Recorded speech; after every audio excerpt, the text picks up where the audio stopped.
ಪಿತನ ಮತ್ತು ಸುತನ ಮತ್ತು ಪವಿತ್ರಾತ್ಮರ ನಾಮದಲ್ಲಿ ಪ್ರಾರಂಭ.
ಪ್ರಾರಂಭ ಪ್ರಾರ್ಥನೆ. ಪರಲೋಕದಲ್ಲಿರುವ ನಮ್ಮ ತಂದೆಯೇ, ನೀವು ಸೃಷ್ಟಿಸಿದ ನಿಮ್ಮ ಮಕ್ಕಳು ಪಾಪ ಮಾಡಿ ನಿಮ್ಮಿಂದ ದೂರ ಆದಾಗ ಅವರನ್ನ ಮತ್ತೆ ನಿಮ್ಮ ಪ್ರೀತಿಯ ಲೋಕಕ್ಕೆ ಕರೆತರಲು ನಿಮ್ಮ ಕುಮಾರನನ್ನೇ ಈ ಭೂಮಿಗೆ ಕಳುಹಿಸಿದ್ದೀರಿ. ಅವರು ನಮ್ಮಂತೆ ಮನುಷ್ಯರಾಗಿ ಹುಟ್ಟಿದಲ್ಲದೆ 30 ವರ್ಷಗಳ ಕಾಲ ಕುಟುಂಬದಲ್ಲಿ ಜೀವಿಸಿ ಕುಟುಂಬ ಜೀವನವನ್ನು ಪಾವನಗೊಳಿಸಿದರು. ಕುಟುಂಬಕ್ಕೆ ಶ್ರೇಷ್ಠ ಸ್ಥಾನವನ್ನಿತ್ತರು. ಅದೇ ಪ್ರಭು ಯೇಸು ನಮ್ಮ ಕುಟುಂಬಗಳನ್ನ ಪರಿಶುದ್ಧತೆಡೆಗೆ ಕರೆದೊಯ್ಯಲೆಂದು ಪ್ರಾರ್ಥಿಸುತ್ತೇವೆ. ಪ್ರಭು ಯೇಸುವೆ, ಈ ಶಿಲುಬೆ ಹಾದಿಯಲ್ಲಿ ನಾವು ನಿಮ್ಮೊಂದಿಗೆ ಸಾಗುವಾಗ ನಮ್ಮ ಇಡೀ ಊರಿನ ಕುಟುಂಬವೇ ನಿಮ್ಮೊಂದಿಗೆ ಸಾಗಲಿ. ನಮ್ಮ ಕುಟುಂಬದ ಕಷ್ಟದ ಹಾದಿಯಲ್ಲಿ ನಾವು ಸ್ಥೈರ್ಯ ಕಳೆದುಕೊಳ್ಳದೆ ನಡೆಯಲು ನಮ್ಮೆಲ್ಲರಿಗೆ ಸ್ನೇಹ, ಪ್ರೀತಿ, ನಂಬಿಕೆ, ಕ್ಷಮೆ ಮತ್ತು ಅನುಕಂಪವನ್ನ ನೀಡಿರಿ. ಶಿಲುಬೆ ಹಾದಿಯ ಒಂದೊಂದು ಸ್ಥಳದಲ್ಲಿ ನಿಂತಾಗಲೂ ನಿಮ್ಮ ಆ ಕ್ಷಣದ ಸ್ಥಿತಿಯನ್ನು ಧ್ಯಾನಿಸುತ್ತಾ ನಮ್ಮ ಕುಟುಂಬದ ಕಷ್ಟಗಳನ್ನು ನೆನೆದು ನಿಮ್ಮಿಂದ ಧೈರ್ಯ, ಶಕ್ತಿ ಮತ್ತು ವಿಶ್ವಾಸವನ್ನ ಪಡೆಯುವಂತೆ ಮಾಡಿ. ನೀವು ಹೊತ್ತ ಶಿಲುಬೆ ನಮ್ಮ ಕಷ್ಟಗಳನ್ನ ದೂರಾಗಿಸಲಿ, ಹೊಸ ಭರವಸೆಯೊಂದಿಗೆ ಮುನ್ನಡೆಸಲಿ. ಪವಿತ್ರಾತ್ಮರೇ, ನಮ್ಮ ಕುಟುಂಬದ ಎಲ್ಲಾ ಸದಸ್ಯರಿಗೆ ಜ್ಞಾನ, ವಿವೇಕ, ಸ್ಥೈರ್ಯ, ಸಹನೆ ತುಂಬಿ ನಿಮ್ಮ ಪವಿತ್ರ ಪ್ರೇರಣೆಯಲ್ಲಿ ನಮ್ಮನ್ನ ಮುನ್ನಡೆಸಿರಿ. ಆದ್ಮೇಲೆ ಈ ಶಿಲುಬೆ ಹಾದಿಯನ್ನ ನಾವು ಈ ಪವಿತ್ರ ಶುಕ್ರವಾರದಲ್ಲಿ ಮಾಡುವಾಗ ಸಮಸ್ತ ಮನುಕುಲಕ್ಕಾಗಿ ನಾವು ಪ್ರಾರ್ಥಿಸೋಣ. ಪ್ರಪಂಚದಾದ್ಯಂತ ಸಮಸ್ತ ಮನುಕುಲಕ್ಕಾಗಿ ಪ್ರಾರ್ಥಿಸುವಾಗ ಎಲ್ಲ ದೇಶಗಳಲ್ಲಿ, ಎಲ್ಲ ಸ್ಥಳಗಳಲ್ಲಿ ಇರುವಂತಹ ಎಲ್ಲ ಧರ್ಮಗಳಿಗೆ, ಜಾತಿಗಳಿಗೆ, ಭಾಷೆಗಳಿಗೆ ಸೇರಿದ ಪ್ರತಿಯೊಬ್ಬ ಜನರನ್ನ ನಾವು ಸ್ಮರಿಸಿಕೊಂಡು ಪ್ರತಿಯೊಬ್ಬರಿಗಾಗಿ, ಸಮಸ್ತ ಮನುಕುಲಕ್ಕಾಗಿ ನಾವು ಪ್ರಾರ್ಥಿಸೋಣ. ಅದರಲ್ಲಿಯೂ ನಮ್ಮ ಭಾರತ ದೇಶಕ್ಕೋಸ್ಕರ, ನಮ್ಮ ರಾಜ್ಯಕ್ಕೋಸ್ಕರ, ನಮ್ಮ ಈ ಊರು, ನಮ್ಮ ಅಕ್ಕಪಕ್ಕದ ಊರಿನ ಪ್ರತಿಯೊಬ್ಬ ಜನರು, ಕ್ರೈಸ್ತರು, ಅಕ್ರೈಸ್ತರೆನ್ನದೆ ಎಲ್ಲ ಧರ್ಮಗಳಿಗೆ ಸೇರಿದಂತಹ, ಎಲ್ಲ ಭಾಷೆಗಳಿಗೆ ಸೇರಿದಂತಹ, ಎಲ್ಲ ಜಾತಿಗಳಿಗೆ ಸೇರಿದಂತಹ ಪ್ರತಿಯೊಬ್ಬ ಜನರನ್ನ ಸ್ಮರಿಸಿಕೊಳ್ಳೋಣ. ನಾವೆಲ್ಲರೂ ಮಾನವರು ಎಂಬುದನ್ನು ಸ್ಮರಿಸಿಕೊಂಡು ಆ ಪ್ರಭು ಕ್ರಿಸ್ತನಲ್ಲಿ ವಿಶ್ವಾಸ ಬೆರೆಸಿ ಅವರ ಮೂಲಕ ನಮ್ಮ ಪ್ರಾರ್ಥನೆಯನ್ನು ಮಾಡುತ್ತಾ ಅವರು ತಮ್ಮ ಜೀವನದಲ್ಲಿ ಅನುಭವಿಸಿದಂತಹ ಪಾಡು ಹಾಗೂ ಮರಣಗಳನ್ನು ಸ್ಮರಿಸುವ ಮೂಲಕ ಅವರಲ್ಲಿ ನಮ್ಮ ಪ್ರಾರ್ಥನೆಗಳನ್ನು ಇಡೋಣ. ಆ ಪ್ರಭು ಕ್ರಿಸ್ತರು ನಮ್ಮೆಲ್ಲರ ಪ್ರಾರ್ಥನೆಗಳನ್ನು ಆಲಿಸಲಿದ್ದಾರೆ. ನಮ್ಮೆಲ್ಲರ ಪ್ರಾರ್ಥನೆಗಳನ್ನು ಆಲಿಸಿ ನಮಗೆ ಬೇಕಾಗುವಂತಹ ಪ್ರತಿಯೊಂದು ವರದಾನಗಳು, ಆರೋಗ್ಯ ಭಾಗ್ಯವಿರಬಹುದು, ಶಾಂತಿ ಸಮಾಧಾನವಿರಬಹುದು, ನೆಮ್ಮದಿ ಇರಬಹುದು, ಪ್ರತಿಯೊಂದು ವರದಾನವನ್ನ ನೀಡಲಿದ್ದಾರೆ. ಆ ಪ್ರಭು ಕ್ರಿಸ್ತರಲ್ಲಿ ಪ್ರಾರ್ಥಿಸುವಾಗ ವಿಶೇಷವಾಗಿ ಇಂದು ನಾವು ಕಪಾಲ ಬೆಟ್ಟಕ್ಕೋಸ್ಕರ ನಾವು ಪ್ರಾರ್ಥಿಸೋಣ. ನಮ್ಮ ಆಸೆ ಆಕಾಂಕ್ಷೆಗಳು ಈ ಕಪಾಲ ಬೆಟ್ಟಕ್ಕೆ ಸಂಬಂಧಿಸಿದಂತಹ ನಾವು ಕಂಡಿರುವಂತಹ ಕನಸು ನೆನಸಾಗುವಂತೆ ಆ ದೇವರು ನಮ್ಮೆಲ್ಲರನ್ನ ಆಶೀರ್ವದಿಸಲಿ. ಇದಕ್ಕೆ ಸಂಬಂಧಿಸಿರುವಂತಹ ಪ್ರತಿಯೊಬ್ಬ ವ್ಯಕ್ತಿಗಳನ್ನ ಆಶೀರ್ವದಿಸಿ ಅವರಲ್ಲಿರುವಂತಹ ವಿಶ್ವಾಸವನ್ನ ನೂರ್ಮಡಿಗೊಳಿಸಿ ಅವನು ದೇವರ ಚಿತ್ತವನ್ನ ಮಾಡುವಂತೆ, ದೇವರ ಚಿತ್ತಕ್ಕೆ ತಲೆಬಾಗುವಂತೆ ಪ್ರತಿಯೊಬ್ಬರನ್ನ ದೇವರು ಆಶೀರ್ವದಿಸಲುತ್ತ ಈ ಶಿಲುಬೆ ಹಾದಿಯಲ್ಲಿ ನಾವೆಲ್ಲರೂ ಸೇರಿ ಪ್ರಾರ್ಥಿಸೋಣ.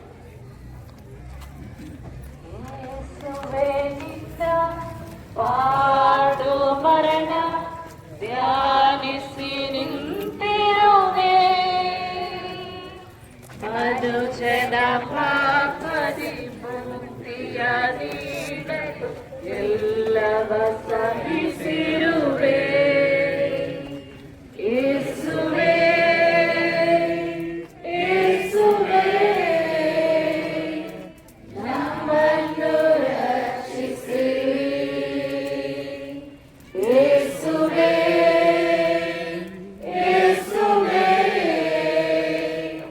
ನಮ್ಮನ್ನು ರಕ್ಷಿಸಿ. ಮೊದಲನೆಯ ಸ್ಥಳ, ಯೇಸುವಿಗೆ ಮರಣದಂಡನೆ ವಿಧಿಸುತ್ತಾರೆ.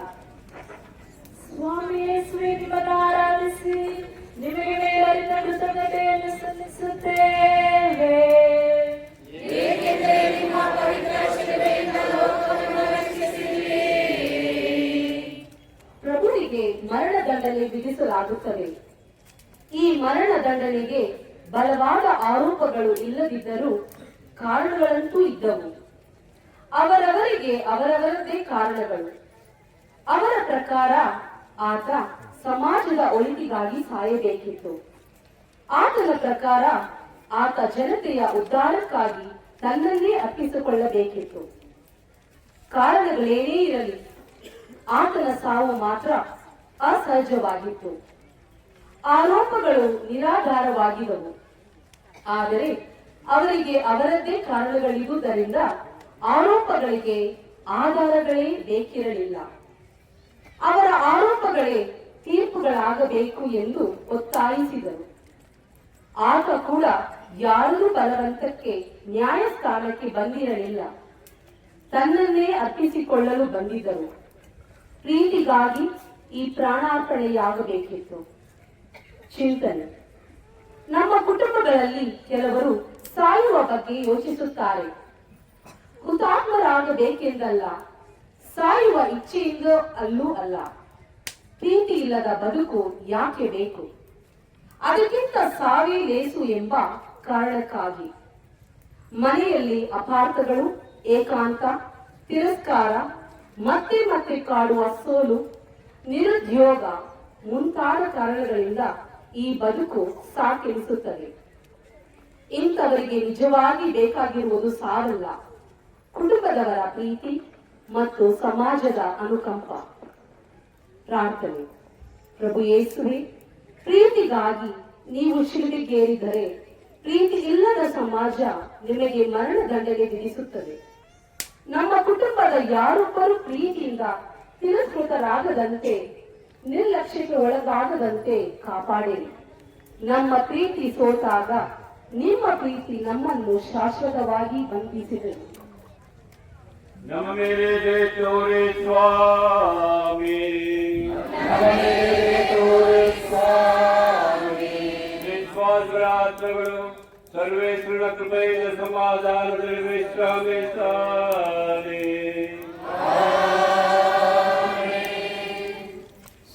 ಉಭಯ ಹೊರುತ್ತಾ ಕಷ್ಟವ ಪಡುತ್ತಾ ಸಾಗಿರೆ ದೇವ ನಮಗಾಗಿ. ಶಿಲುಬೆಯ ಹೊರುತ್ತಾ ಕಷ್ಟವ ಪಡುತ್ತಾ ಸಾಗಿದೆ ದೇವ ನಮಗಾಗಿ. ದೇವಾ ನಿನ್ನ ಪ್ರೀತಿ ಪ್ರೇಮ, ದೇವಾ ನಿನ್ನ ಪ್ರೀತಿ ಪ್ರೇಮ ಪಡೆದ ನಾನು ದೇವಾ ಧ್ಯಾನಿಸುವೆ. ನಿನ್ನಯ ಪಾಡು ಶಿಲುಬೆಯ ಮರಣ ಧ್ಯಾನಿಸಿ ಧ್ಯಾನಿಸಿ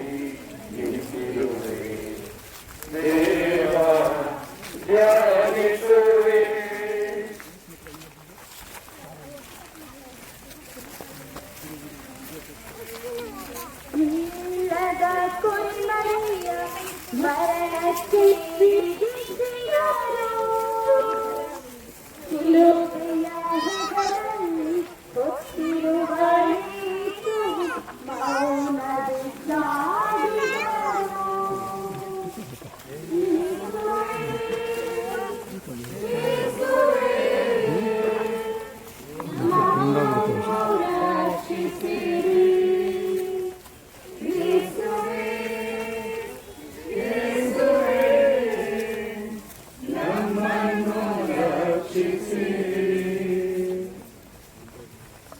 ಎರಡನೆಯ ಸ್ಥಳ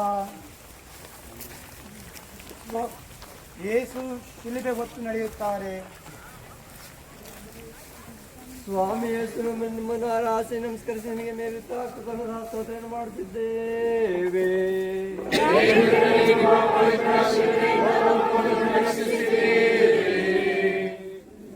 ಯೇಸುವಿಗೆ ಭಾರವಾದ ಶಿಲುಬೆಯನ್ನು ಹೊರಿಸುತ್ತಾರೆ. ಶಿಲುಬೆ ಭಾರವಾಗಿರಲಿಲ್ಲ. ಅದನ್ನು ಹೊರಿಸಿದ ಜನರ ಹೃದಯಗಳು ಬಂಡೆಯಂತೆ ಭಾರವಾಗಿದ್ದವು. ಇಂತಹ ಹೃದಯಗಳನ್ನು ಹೊತ್ತ ಆತನ ಹೃದಯವು ಭಾರವಾಗಿತ್ತು. ಶಿಲುಬೆ ಹೊತ್ತು ನಡೆಯುವಾಗ ಅವರಿಗೆ ತಮ್ಮ ತಾಯಿಯ ಹೃದಯ ಭಾರವೂ ನೆನಪಾಗಿರಬೇಕು. ಹಾಗೆ ಬೀದಿಗಳಲ್ಲಿ ಸಾಗುವಾಗ ಹಾದಿ ಬೀದಿಯಲ್ಲಿ ನಿಂತ ಬಡವರ, ನಿರ್ಗತಿಕರ, ಶೋಷಿತರ ಬದುಕಿನ ಭಾರವು ಕಾಣಿಸಿರಬೇಕು. ದುಃಖ ತುಂಬಿದ ಜನ, ಕಣ್ಣೀರು ಹರಿಸುತ್ತಿದ್ದ ಅಸಹಾಯಕರು, ಭಾರವಾದ ಎದೆಯಿಂದ ನಿಂತಿರುವವರು ಕಂಡಿರಬೇಕು. ನಿಮ್ಮ ಕಷ್ಟಗಳು ಮುಗಿಯಲಿವೆ, ನಿಮ್ಮೆಲ್ಲರ ಎದೆ ಭಾರಗಳನ್ನು ಹೊತ್ತಿದ್ದೇನೆ, ನಿಶ್ಚಿಂತೆಯಿಂದ ಸುಖವಾಗಿರಿ ಎನ್ನುತ್ತಾ ಆತ ಹೆಜ್ಜೆಯೂರಿ ನಡೆಯುತ್ತಾರೆ. ಚಿಂತನೆ: ನಮ್ಮ ಕುಟುಂಬಗಳಲ್ಲಿ ಎಷ್ಟೋ ಮಂದಿ ಇಂಥದೇ ಶಿಲುಬೆಗಳನ್ನು ಹೊತ್ತು ನಡೆಯುತ್ತಿದ್ದಾರೆ. ಗಂಡನಿಗೆ ಹೆಂಡತಿ, ಹೆಂಡತಿಗೆ ಗಂಡ, ತಂದೆ ತಾಯಿಗಳಿಗೆ ಮಕ್ಕಳೇ ಶಿಲುಬೆಗಳಾಗಿರಬಹುದು. ಈ ಶಿಲುಬೆಯನ್ನು ಹೊರಲೇಬೇಕು, ಹೊತ್ತು ನಡೆಯಲೇಬೇಕು. ಇಂದು ಕುಟುಂಬಗಳಿಗಿಂತ ವ್ಯಕ್ತಿಗಳೇ ಮುಖ್ಯವೆಂಬಂತೆ ಕಾಣಿಸುತ್ತಾರೆ. ಇದರಿಂದ ಅನಗತ್ಯ ಸ್ಪರ್ಧೆ, ಅಸಹನೆ, ಈರ್ಷೆ ಮನೆ ಮಾಡಿದೆ. ಇಂತಹ ಸಂದರ್ಭಗಳಲ್ಲಿ ಪ್ರೀತಿಸಬೇಕಾದವರೇ ಶಿಲುಬೆಗಳಾಗುತ್ತಾರೆ. ಶಿಲುಬೆ ಹೊತ್ತ ಯೇಸುವಿನ ಕಡೆ ನೋಡೋಣ, ಆಗ ನಮ್ಮ ಶಿಲುಬೆ ಅಷ್ಟು ಭಾರ ಎನಿಸುವುದಿಲ್ಲ. ಪ್ರಾರ್ಥನೆ. ಪ್ರಭು ಯೇಸುವೆ, ಸ್ವಾರ್ಥಕ್ಕಿಂತ ಪರಚಿಂತನೆ, ಸ್ಪರ್ಧೆಗಿಂತ ಪ್ರೀತಿಯೇ ಶ್ರೇಷ್ಠವಾದದ್ದು ಎಂದರಿತು ಪರಸ್ಪರ ಸಹಕಾರದಿಂದ ನಮ್ಮ ಕುಟುಂಬದ ಶಿಲುಬೆಯನ್ನು ಎಲ್ಲರೂ ಒಟ್ಟಾಗಿ ಹೊತ್ತಾಗ ಅದರ ಭಾರ ಕಡಿಮೆಯಾಗುತ್ತದೆ ಎಂಬುದನ್ನ ನಾವು ತಿಳಿಯುವಂತೆ ಮಾಡಿ. ನಮ್ಮ ಮೇಲೆ ದಯೆ ತೋರಿ ಸ್ವಾಮಿ. ವಿಶ್ವಾಸಗಳ ಆತ್ಮಗಳು ಸರ್ವೇಶ್ವರ ಕೃಪೆಯಿಂದ ಸಮಾಧಾನದಲ್ಲಿ ವಿಶ್ರಮಿಸಲಿ.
ವಂದನೆ ಸದಾ.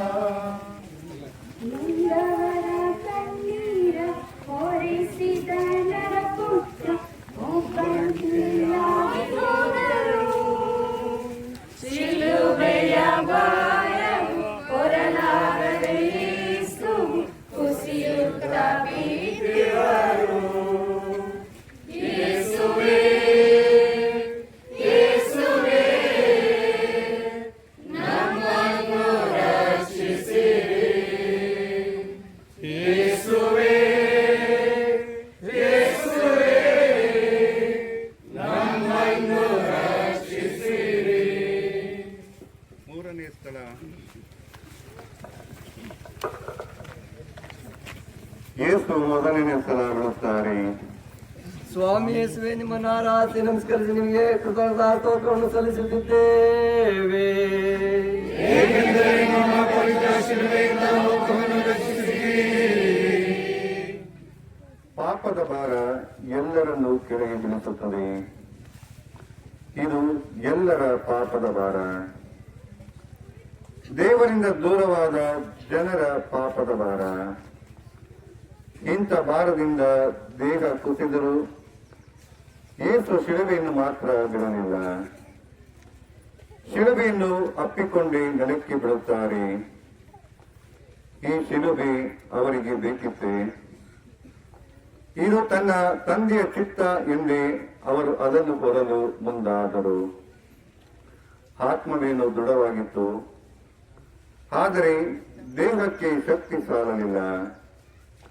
ಕೊನೆಯ ತನಕ ಇರುತ್ತೇನೆ ಎಂದವರು ಈ ಶಿಲುಬೆಯೊಂದಿಗೆ ಆತನನ್ನು ಏಕಾಂಗಿಯಾಗಿ ಬಿಟ್ಟು ಹೋದರು.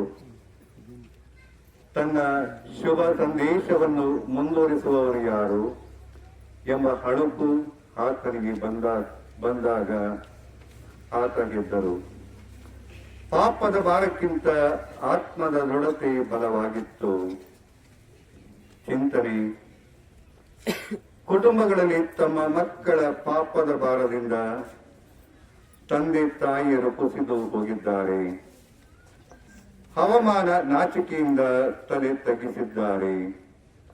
ಆರ್ಥಿಕ ಹೊರೆ, ಬಡತನ ಕೂಡ ಅವರನ್ನು ಕುಸಿಯುವಂತೆ ಮಾಡುತ್ತದೆ. ತಮ್ಮ ಮಕ್ಕಳ ಬೇಡಿಕೆಗಳನ್ನು ಪೂರೈಸಲಾಗದೆ ಕಂಗಾಲಾಗುತ್ತಾರೆ. ಗಂಡನ ಕುಡಿತ ಎಷ್ಟೋ ತಾಯಂದಿರು ತಲೆಗೆತ್ತದಂತೆ ಮಾಡಿಬಿಟ್ಟಿದೆ. ಕೆಲವು ಕುಟುಂಬಗಳಲ್ಲಿ ತಂದೆ ತಾಯಿಯರೇ ಹಿಂಸೆಯಾಗುತ್ತಾರೆ. ದನದಂತೆ ದುಡಿದರೂ ಮೆಚ್ಚುಗೆಯ ಮಾತಿಲ್ಲ ಎಂದು ಮಕ್ಕಳು ಕೊರಗುವುದುಂಟು. ಅಪ್ಪ ಯಜಮಾನ, ನಾವು ಗುಲಾಮರು ಎಂಬ ನೋವು ಉಂಟು. ಹೀಗೆ ನಮ್ಮನ್ನು ಕೆಳಗೆ ಬೀಳಿಸಲು ಒಂದಲ್ಲ ಅನೇಕ ಕಾರಣಗಳಿವೆ. ಹಾಗೆ ಬಿದ್ದರೂ ಮೇಲೆ ಬೀಳಲು ನಮಗೆ ನಂಬಿಕೆ, ಹಠ ಮತ್ತು ಇಚ್ಛಾಶಕ್ತಿ ಇರಬೇಕು. ಪ್ರಾರ್ಥನೆ. ಪ್ರಭು ಯೇಸುವೆ, ಮನುಷ್ಯರ ಸಹಜ ಗುಣವಾದ ಬಲಹೀನತೆ ನಮ್ಮನ್ನು ಕುಗ್ಗಿಸದಿರಲಿ. ಭಾರವಾದ ಶಿಲುಬೆಯಡಿ ಕೆಳಗೆ ಬಿದ್ದರೂ ಎದ್ದು ನಡೆದ ನೀವು ನಮ್ಮ ಕಷ್ಟಗಳಲ್ಲಿ, ಏಳು ಬೀಳುಗಳಲ್ಲಿ ನಮ್ಮ ಜೊತೆ ಇರುವಿರಿ ಎಂಬ ನಂಬಿಕೆಯೇ ನಮಗೆ ಧೈರ್ಯ ಮತ್ತು ದೃಢತೆಯನ್ನು ನೀಡಲಿ. ನಮಗೆ ದಯ ತೋರಿ ಸ್ವಾಮಿ,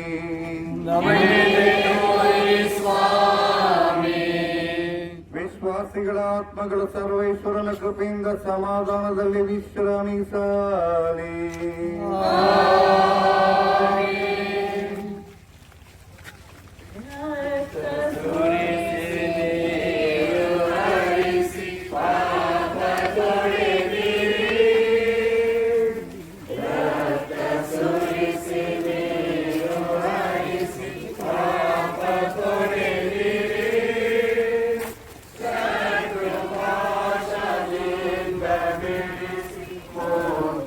Amen.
ಯೇಸು ತಮ್ಮ ತಾಯಿಯನ್ನು ಎದುರುಗೊಳ್ಳುತ್ತಾರೆ.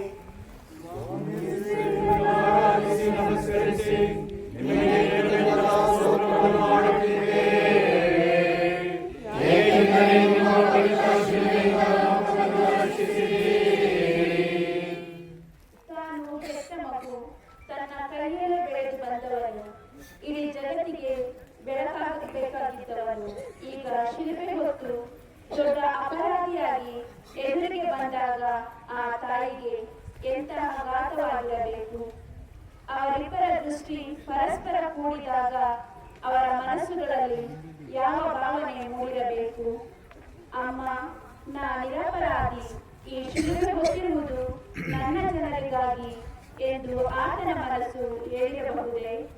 ಹೌದು ಮಗು, ಇದಕ್ಕೆಂದೇ ನೀನು ನನ್ನ ಗರ್ಭದಲ್ಲಿ ಹುಟ್ಟಿದೆ, ನಿನ್ನೊಂದಿಗೆ ನಾನು ನಿನ್ನ ಜೊತೆ ಬರುತ್ತೇನೆ ಎಂದಿರಬಹುದೇ ಆಕೆಯ ಮನಸ್ಸು? ಇಬ್ಬರ ಮನಗಳಲ್ಲೂ ಆಳವಾದ ಗಾಯಗಳಿದ್ದರೂ ಅವರ ದೃಷ್ಟಿ ಮಾತ್ರ ಶಿಲುಬೆಯಿಂದ ದೂರ ಹೋಗಲಿಲ್ಲ. ಶಿಲುಬೆ ಹೊತ್ತ ಆತನೊಂದಿಗೆ ಹೆಜ್ಜೆ ಹಾಕುತ್ತಾ, ಮಾನಸಿಕ ಸ್ಥೈರ್ಯ ತುಂಬುತ್ತಾ ಆಕೆ ಆತನೊಂದಿಗೆ ನಡೆಯುತ್ತಾಳೆ. ಚಿಂತನೆ: ಒಂದು ಕುಟುಂಬದಲ್ಲಿ ತಾಯಿಯೇ ದೈವ, ತಾಯಿಯೇ ಶಿಕ್ಷಕಿ, ತಾಯಿಯೇ ಸೇವಕಿ. ಮಕ್ಕಳಿಗೆ ಪ್ರೇರಣೆಯೂ ಅವಳೇ, ಸಾಂತ್ವನವೂ ಅವಳೇ, ತಿದ್ದುವವಳು ಅವಳೇ, ಕ್ಷಮಿಸುವವಳು ಅವಳೇ. ಆದರೂ ಎಷ್ಟು ಮಕ್ಕಳು ತಮ್ಮ ತಾಯಿಯಂದಿರನ್ನು ದಿನನಿತ್ಯ ನೋಯಿಸುವುದಿಲ್ಲ, ತಮ್ಮ ಕೆಟ್ಟ ನಡತೆಯಿಂದಾಗಿ ಹಿಂಸೆ ನೀಡುವುದಿಲ್ಲ. ಅಡ್ಡದಾರಿ ಹಿಡಿದ ತಮ್ಮ ಮಕ್ಕಳನ್ನು ನೋಡಿ ಎಷ್ಟೋ ತಾಯಿಯಂದಿರು ಗೋಳಾಡುವುದಿಲ್ಲ. ಎಲ್ಲರಿಗೂ ಆಕೆ ಸಾಂತ್ವನವಾದರೂ ಆಕೆಗೆ ಮಾತ್ರ ಸಾಂತ್ವನ ಹೇಳುವವರು ಯಾರೂ ಇರುವುದಿಲ್ಲ. ಎಲ್ಲರ ಕಷ್ಟಗಳಿಗೆ ಆಕೆ ನಿಂತರೂ ಆಕೆಯ ನೋವಿನಲ್ಲಿ ಮಾತ್ರ ಆಕೆ ಒಬ್ಬಂಟಿಯೇ. ಇಷ್ಟಾದರೂ ಆಕೆ ಒಬ್ಬ ತಾಯಿ, ನಮ್ಮೆಲ್ಲರ ನೋವುಗಳನ್ನು ಮಡಿಲಲ್ಲಿ ಹಾಕಿಕೊಳ್ಳುವ ಮಾತೆ. ಪ್ರಾರ್ಥನೆ: ಪ್ರಭುವೇ, ನಿಮ್ಮ ತಾಯಿಯ ನೋವಿನವರು ನಾವು ಇತರರಿಗೆ ಸಾಂತ್ವನವಾಗುವಂತೆ ಮಾಡಿ. ಮಾತೆ ಮರಿಯೇ, ಅಗಾಧ ನೋವಿನ ಆಶೆಗಳಲ್ಲಿ ನೀವಿದ್ದರು, ದೇವರ ಇಚ್ಛೆಗೆ ಮಳೆಗೆ ನಡೆದಂತೆ ನಮ್ಮ ಬಾಳಿನಲ್ಲಿ ನಾವು ಇತರರಿಗೆ ನೋವು ನೀಡದಂತೆ ನಮಗಾಗಿ ಪ್ರಾರ್ಥಿಸಿರಿ.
ಐದನೆಯ ಸ್ಥಳ ಸಿರೇನ್ಯದ ಸಿಮೋನ ಯೇಸುವಿನ ಶಿಲುಬೆ ಹೊರುತ್ತಾನೆ.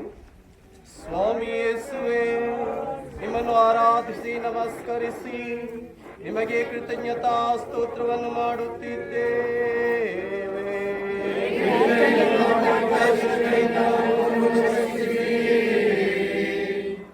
ದೇವರ ಇಚ್ಛೆಗೆ ತಲೆಬಾಗಿ ನಡೆಯುವವರನ್ನು ದೇವರು ಎಂದಿಗೂ ಕೈ ಬಿಡುವುದಿಲ್ಲ. ತಾನು ನಂಬಿದವರು, ತನ್ನವರು ಎನಿಸಿಕೊಂಡವರು ದೂರ ಹೋದಾಗ ಆಗಂತುಕರನ್ನು, ಅಪರಿಚಿತರನ್ನು ದೇವರು ಖಂಡಿತ ಕಳುಹಿಸುತ್ತಾರೆ. ಪ್ರಭು ಇವರ ಭಾರವನ್ನು ಹಗುರಾಗಿಸಲು ಯಾರಾದರೂ ಬರಬೇಕು. ಹಲವರ ಭಾರವನ್ನು ಒಬ್ಬರೇ ಹೊತ್ತಾಗ ಅವರು ಕುಗ್ಗಿ ಹೋಗಬಹುದು. ಒಬ್ಬರ ಭಾರವನ್ನು ಹಲವರು ಹಂಚಿಕೊಂಡಾಗ ಅದು ಹಗುರಾಗುತ್ತದೆ. ತಂದೆ ತಾಯಂದಿರ ಒಡಲನ್ನು ಹಂಚಿಕೊಂಡು ಹುಟ್ಟುವ ಮಕ್ಕಳು ಅವರ ಕಷ್ಟ ಸುಖಗಳನ್ನು ಹಂಚಿಕೊಂಡು ಬಾಳಬೇಕು. ಇನ್ನೊಬ್ಬರಿಗೆ ಸಹಾಯ ಮಾಡಬಹುದಾದ ಒಂದೇ ಒಂದು ಸಂದರ್ಭ ಬಂದರೆ ಅದು ದೇವರೇ ಕೊಟ್ಟ ಅವಕಾಶ ಎಂದುಕೊಳ್ಳಬೇಕು. ನಾವು ಇನ್ನೊಬ್ಬರ ಭಾರ ಹಗುರ ಮಾಡಿದರೆ ನಮ್ಮ ಭಾರವನ್ನು ಯಾರಾದರೂ ಹಗುರ ಮಾಡುತ್ತಾರೆ. ಪ್ರಾರ್ಥನೆ. ಪ್ರಭು ಯೇಸುವೆ, ಪರರ ಕಷ್ಟಗಳನ್ನು ಕಂಡರೂ ದೂರ ಹೋಗಿ ಬಿಡುವುದೇ ನಮ್ಮ ಗುಣ. ಸಹಾಯ ಮಾಡಬೇಕೆಂಬ ಮನಸ್ಸಿದ್ದರೂ ಶ್ರಮಕ್ಕೆ ಮಾತ್ರ ನಾವು ಕೈ ಹಾಕುವುದು ಕಡಿಮೆ. ಜೀವನವೆಲ್ಲ ನಮ್ಮೊಂದಿಗೆ ಬಾಳುವವರ ಶಿಲುಬೆಯ ಭಾರವನ್ನು ಹಗುರಾಗಿಸಲು ನಮಗೆ ಸಹಾಯ ಮಾಡಿ. ನಮ್ಮ ಮೇಲೆ ದಯೆ ತೋರಿರಿ ಸ್ವಾಮಿ. ವಿಶ್ವಾಸಿಗಳ ಆತ್ಮಗಳು ಸರ್ವೇಶ್ವರ ಕೃಪೆಯಿಂದ ಸಮಾಧಾನದಲ್ಲಿ ವಿಶ್ರಮಿಸಾಲೆ.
ಆರನೆಯ ಸ್ಥಳ, ವೆರೋನಿಕಾ ಯೇಸುವಿನ ಮುಖ ಬರೆಸುತ್ತಾಳೆ. ಸ್ವಾಮಿ ಯೇಸುವೆ, ನಿಮ್ಮನ್ನು ಆರಾಧಿಸಿ ನಮಸ್ಕರಿಸಿ ನಿಮಗೆ ಕೃತಜ್ಞತಾ ಸ್ತೋತ್ರವನ್ನು ಮಾಡುತ್ತಿದ್ದೇವೆ. ಏಕೆಂದರೆ ನಿಮ್ಮ ಪವಿತ್ರ ಶಿಲುಬೆಯಿಂದ ಲೋಕವನ್ನು ರಕ್ಷಿಸಿದ್ದೀರಿ. ಯೇಸುವಿನ ಶುಭ ಸಂದೇಶದ ಸತ್ಯವನ್ನು ಮೊದಲು ಗ್ರಹಿಸಿದವರು ಮಹಿಳೆಯರೇ ಇರಬೇಕು. ಆದ್ದರಿಂದಲೇ ಪ್ರಭುವನ್ನು ನಿಷ್ಠೆಯಿಂದ ಹಿಂಬಾಲಿಸಲು ಅವರಿಗೆ ಸಾಧ್ಯವಾಯಿತು. ಜೀವಜಲದ ಸಂದೇಶ ಹೊಮ್ಮಿಸಿದ ಸಮಾರ್ಯದ ಸ್ತ್ರೀ ಅವರ ದೈವತ್ವವನ್ನು ಬಹಿರಂಗವಾಗಿ ಗುರುತಿಸಿ ಪಾದ ಪೂಜೆ ಮಾಡಿದ ಮರಿಯ ದೇವರ ಅನಂತ ಕ್ಷಮೆಗೆ ಬೀದಿಯಲ್ಲಿ ಸಾಕ್ಷಿಯಾದ ಹೆಣ್ಣು ಮಗಳು, ಪುನರುತ್ಥಾನದ ಮೊದಲ ಸಾಕ್ಷಿ ಮಗ್ದಲದ ಮರಿಯ, ಈ ಎಲ್ಲ ಹೆಣ್ಣು ಮಕ್ಕಳ ಗುಂಪಿಗೆ ವೆರೋನಿಕಾ ಕೂಡ ಸೇರುತ್ತಾಳೆ. ಶಿಲುಬೆಯ ಆದಿಯಲ್ಲಿ ಎಲ್ಲರೂ ಕೈಚೆಲ್ಲಿ ನಿಂತಾಗ ಕೈ ಚಾಚಿ ಮುಂದೆ ಬಂದು ಆತನ ದಣಿವನ್ನು ತಣಿಸಲು, ಮನಸ್ಸಿಗೆ ಸಾಂತ್ವನವನ್ನು ನೀಡಲು ಪ್ರಯತ್ನಿಸುತ್ತಾಳೆ. ಆಕೆಯ ಪ್ರೀತಿಗೆ ಪ್ರತಿಫಲವಾಗಿ ಆತನ ಮುಖವನ್ನು ಒರೆಸಿದ ಆ ಬಟ್ಟೆಯಲ್ಲಿ ಅದೇ ಮುಖ ಕಾಣುತ್ತದೆ. ಚಿಂತನೆ: ಈ ಜೀವನದಲ್ಲಿ ಎಂದೋ ಒಂದು ದಿನ ಯಾವುದೋ ಒಂದು ಆತ್ಮ ನಮ್ಮನ್ನು ಸಂತೈಸುತ್ತದೆ. ನಾವು ಕೈಚೆಲ್ಲಿ ನಿಂತಾಗ ಕೈ ಚಾಚಿ ಮುಂದೆ ಬರುತ್ತದೆ. ಆದರೆ ನಾವು ಎಷ್ಟೋ ಮುಖಗಳಲ್ಲಿ ದಣಿವು, ಶ್ರಮವನ್ನು ಕಂಡರೂ ಸುಮ್ಮನಿದ್ದು ಬಿಡುತ್ತೇವೆ. ನಮ್ಮ ಕುಟುಂಬದವರೇ ಶ್ರಮ ಕಡಿಮೆ ಮಾಡಲು ಮುಂದೆ ಬರುವುದಿಲ್ಲ. ನಮ್ಮದೇ ಕಷ್ಟ, ನಮ್ಮದೇ ಚಿಂತೆ, ನಮ್ಮದೇ ಸ್ವಾರ್ಥದಲ್ಲಿ ಬದುಕು ಮುಗಿದು ಹೋಗುತ್ತದೆ. ನಾವು ಬಂದಿರುವುದು ಸೇವೆ ಮಾಡುವುದಕ್ಕೆ ಎಂದು ಹೇಳುವ ಪ್ರಭುವನ್ನು ವಿಶ್ವಾಸಿಸುವ ನಾವು ನಮ್ಮ ವಿಶ್ವಾಸವನ್ನು ಕಾರ್ಯಗತ ಮಾಡಿದ್ದೇವೆಯೇ?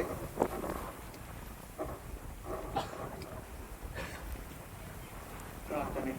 ಪ್ರಭುವೇ, ನಮಗೆ ಸಹಾಯ ಮಾಡಲು ಅನಿವಾರಿಸಲು ಓಡಿ ಬರುವ ನಮ್ಮ ತಾಯಂದಿರನ್ನ, ಅಕ್ಕ ತಂಗಿಯರನ್ನು ಕೃತಜ್ಞತೆಯಿಂದ ನಡೆಸಿಕೊಳ್ಳುವಂತೆ ಮಾಡಿರಿ. ಪ್ರೀತಿಯ ಸ್ಪರ್ಶವನ್ನು ಬಯಸುವವರನ್ನು ನಾವು ಹುಡುಕಿ ಹೋಗುವಂತೆ ಮಾಡಿರಿ. ಪ್ರೀತಿ ಎಂಥ ದಣಿವನ್ನಾದರೂ ಕಡಿಮೆ ಮಾಡಬಹುದು ಎಂಬುದನ್ನು ನಾವು ತಿಳಿಯುವಂತಾಗಬೇಕು.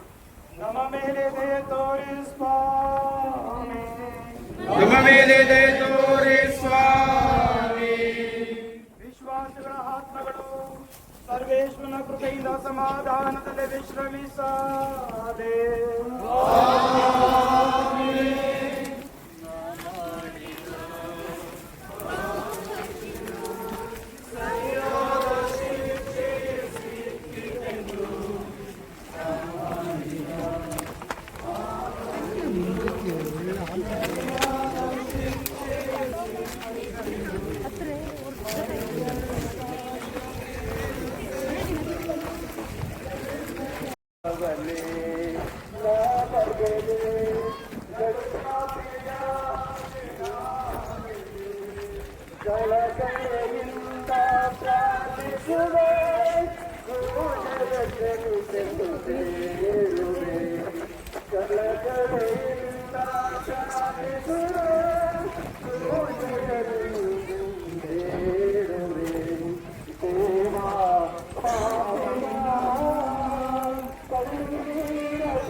ಎರಡನೆಯ ಸಾರಿ ಏಸು ನೆಲಕ್ಕೆ ಬೀಳುತ್ತಾರೆ. ಸ್ವಾಮಿ ಯೇಸುವೆ, ನಿಮ್ಮನ್ನು ಆರಾಧಿಸಿ ನಮಸ್ಕರಿಸಿ ನಿಮಗೆ ಕೃತಜ್ಞತಾ ಸ್ತೋತ್ರವನ್ನು ಮಾಡುತ್ತಿದ್ದೇವೆ.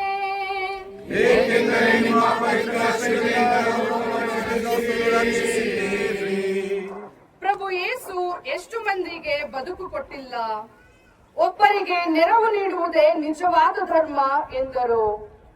ಕಳ್ಳರ ಕೈಗೆ ಸಿಕ್ಕಿದವನನ್ನು ಕಾಪಾಡಿದ ಸಮಾರ್ಯನ ಉದಾಹರಣೆ ನೀಡಿದರು. ದುಷ್ಟನಾಗಿ ದೂರ ಹೋದ ಮಗನಿಗಾಗಿ ಸದಾ ಕಾಯುವ ತಂದೆಯ ಕತೆ ಹೇಳಿದರು.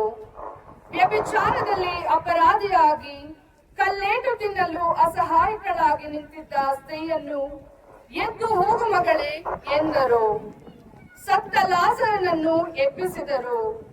ಯಹೂದ್ಯ ಕರ್ಮಠ ಸಂಪ್ರದಾಯಗಳನ್ನು ಮುರಿದು ಸಬ್ಬತ್ ದಿನದಲ್ಲೂ ಅಂಗವಿಕಲರನ್ನು ಕುರುಡರನ್ನು ಗುಣಪಡಿಸಿದರು. ಆದರೆ ಇದೇ ಜನರಿಗಾಗಿ ಅವರು ಹೊತ್ತ ಶಿಲುಬೆ ಭಾರವಾಗಿ ನೆಲಕ್ಕೆ ಬಿದ್ದಾಗ ಅವರನ್ನು ಎತ್ತುವವರೇ ಇಲ್ಲವಾದರು. ದೇಹಕ್ಕಾಗುತ್ತಿದ್ದ ನೋವಿಗಿಂತ ಮನಸ್ಸಿನ ಮೇಲೆ ಎರಗುತ್ತಿದ್ದ ಕ್ರೌರ್ಯವೇ ಹೆಚ್ಚು ನೋವನ್ನು ನೀಡುತ್ತಿತ್ತು. ಚಿಂತನೆ: ನಮ್ಮ ಕಣ್ಣೆದುರಿಗೆ ಹಸಿವಿನಿಂದ, ನಿರುದ್ಯೋಗದಿಂದ, ನಿಲ್ಲಲು ನೆಲೆಯಿಲ್ಲದ ಸ್ಥಿತಿಯಲ್ಲಿರುವವರು ಎಷ್ಟು ಮಂದಿ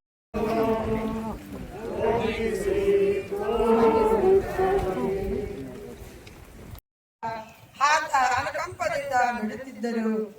ವೈಭವಪೂರಿತ ಜೆರುಸಲೇಮಿನ ದೇವಾಲಯದ ಹಣವತಿಯನ್ನು ಕಲ್ಪಿಸಿಕೊಂಡು ಕಣ್ಣೀರಿಟ್ಟಿದ್ದರು. ಈಗ ಆತನದೇ ಸ್ಥಿತಿಗಾಗಿ ಕಣ್ಣೀರಿಡುತ್ತಾರೆ. ಜೆರುಸಲೇಮಿನ ಹೆಣ್ಣು ಮಕ್ಕಳು ಅಸಹಾಯಕತೆಯ ಕ್ಷಣಗಳಲ್ಲಿ ಅಳುವುದೊಂದೇ ಉತ್ತರ. ಸ್ವಾಮಿಯ ದೈವಿಕ ನೋವನ್ನು ಹಂಚಿಕೊಳ್ಳಲಾಗದಿದ್ದರೂ ಮಾನಸಿಕ ನೋವನ್ನಾದರೂ ಹಂಚಿಕೊಳ್ಳಲು ನಾವಿದ್ದೇವೆ ಎಂಬುವಂತೆ ಆ ಸ್ತ್ರೀಯರ ಕಣ್ಣೀರು ಹರಿಯುತ್ತಿತ್ತು. ಆದರೆ ಈ ಸಾಂತ್ವನ ಕರುಣೆ ಸಿಗಬೇಕಾದದ್ದು ನನಗಲ್ಲ, ನಾನು ಯಾರಿಗಾಗಿ ಶಿಲುಬೆ ಒತ್ತಿದೇನೋ ಅವರಿಗೆ ಎನ್ನುತ್ತಾ ಆತ ಹೇಳುತ್ತಾರೆ. ನೀವು ಅಳಬೇಕಾದದ್ದು ನನಗೆ ಅಲ್ಲ, ನಿಮಗಾಗಿ ಮತ್ತು ನಿಮ್ಮ ಮಕ್ಕಳಿಗಾಗಿ.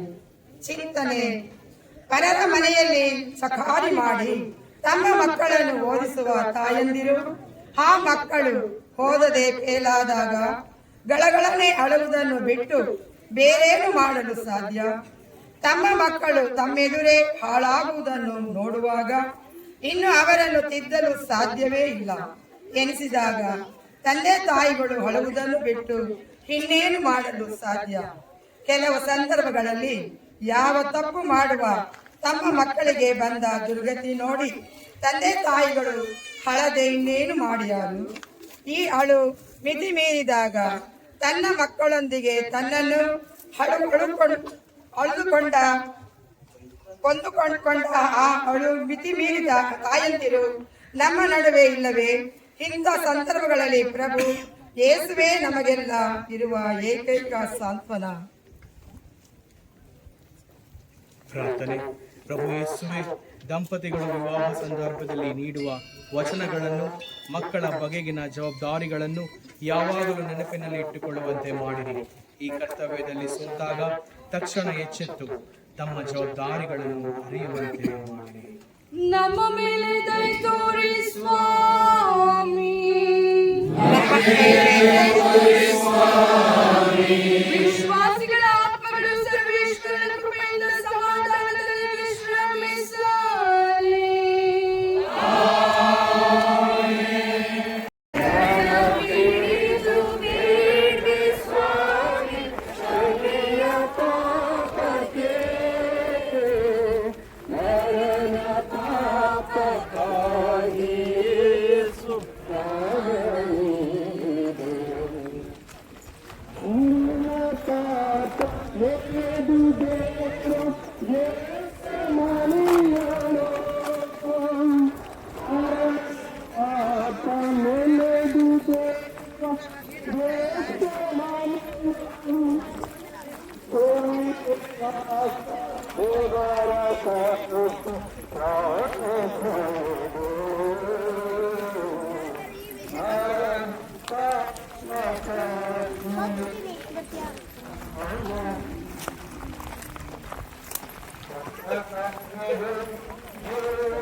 ಕುಂಟರು ಕುರುಡರು ಬಳಲಿ ಬೆಂಡಾದವರ ಸೇವೆಗೈದ ಪ್ರಭು ಯೇಸುವು ನಡೆಯಲು ಆಗದೆ ಹೊರಬಾರದೆ ಮುದ್ರಿಸಿ ಬೀದಿಯಾರು ಯೇಸುವೇ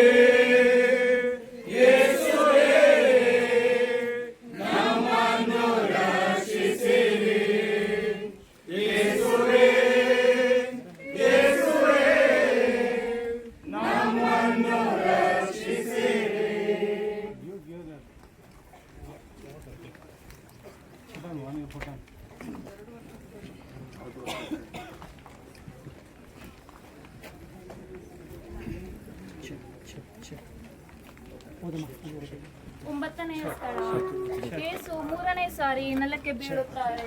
ಸ್ವಾಮಿ ಯೇಸುವೇ, ನಿಮ್ಮನ್ನು ಆರಾಧಿಸಿ ನಮಸ್ಕರಿಸಿ ನಿಮಗೆ ಕೃತಜ್ಞತಾ ಸ್ತೋತ್ರವನ್ನು ಮಾಡುತ್ತಿದ್ದೇವೆ, ಏಕೆಂದರೆ ನಿಮ್ಮ ಪವಿತ್ರ ಶಿಲುಬೆಯಿಂದ ಲೋಕವನ್ನು ರಕ್ಷಿಸಿರಿ. ಯೇಸು ಜನಸಂದಣಿಯಲ್ಲಿ ಬೋಧನೆ ಮಾಡುತ್ತಿದ್ದಾಗ ಪಾರ್ಶ್ವವಾಯು ರೋಗಿಯೊಬ್ಬನನ್ನು ಚಾವಣಿಯಿಂದ ಇಳಿಸುತ್ತಾರೆ. ಯೇಸು ಅವನ ಕೈ ಹಿಡಿದು ಎದ್ದು ನಡೆ ಎಂದರು. ಬಿದ್ದವರು ಎದ್ದು ನಡೆಯಲೇಬೇಕು. ಬೇರೆಯವರು ಕೈ ನೀಡಿ ಎಬ್ಬಿಸದಿದ್ದರೂ ತಮ್ಮ ಗುರಿ ಅಚಲವಾಗಿದ್ದವರು ಎದ್ದು ನಡೆಯಲೇಬೇಕು. ಯೇಸು ಸ್ವಾಮಿ ಮೂರನೇ ಸಾರಿಯೂ ಕೆಳಗೆ ಬಿದ್ದಾಗ ಅವರು ಯೋಚಿಸಿದ್ದು ಶಿಲುಬೆಯ ಕೆಳಗೆ ಬಿದ್ದುದನ್ನಲ್ಲ, ಕಲ್ವಾರಿ ಬೆಟ್ಟದ ತುದಿಯನ್ನು. ಎಲ್ಲರ ಪಾಪ ತೊಳೆಯುವ ಶಿಖರ ಅದು. ಅಂಧರಿಗೆ ಕಣ್ಣು, ಬಂಧಿತರಿಗೆ ಬಿಡುಗಡೆ, ಎಲ್ಲ ಪವಾಡಗಳು ನಡೆಯಬೇಕಾದಿದ್ದು ಕಲ್ವಾರಿಯ ತುದಿಯಲ್ಲಿಯೇ.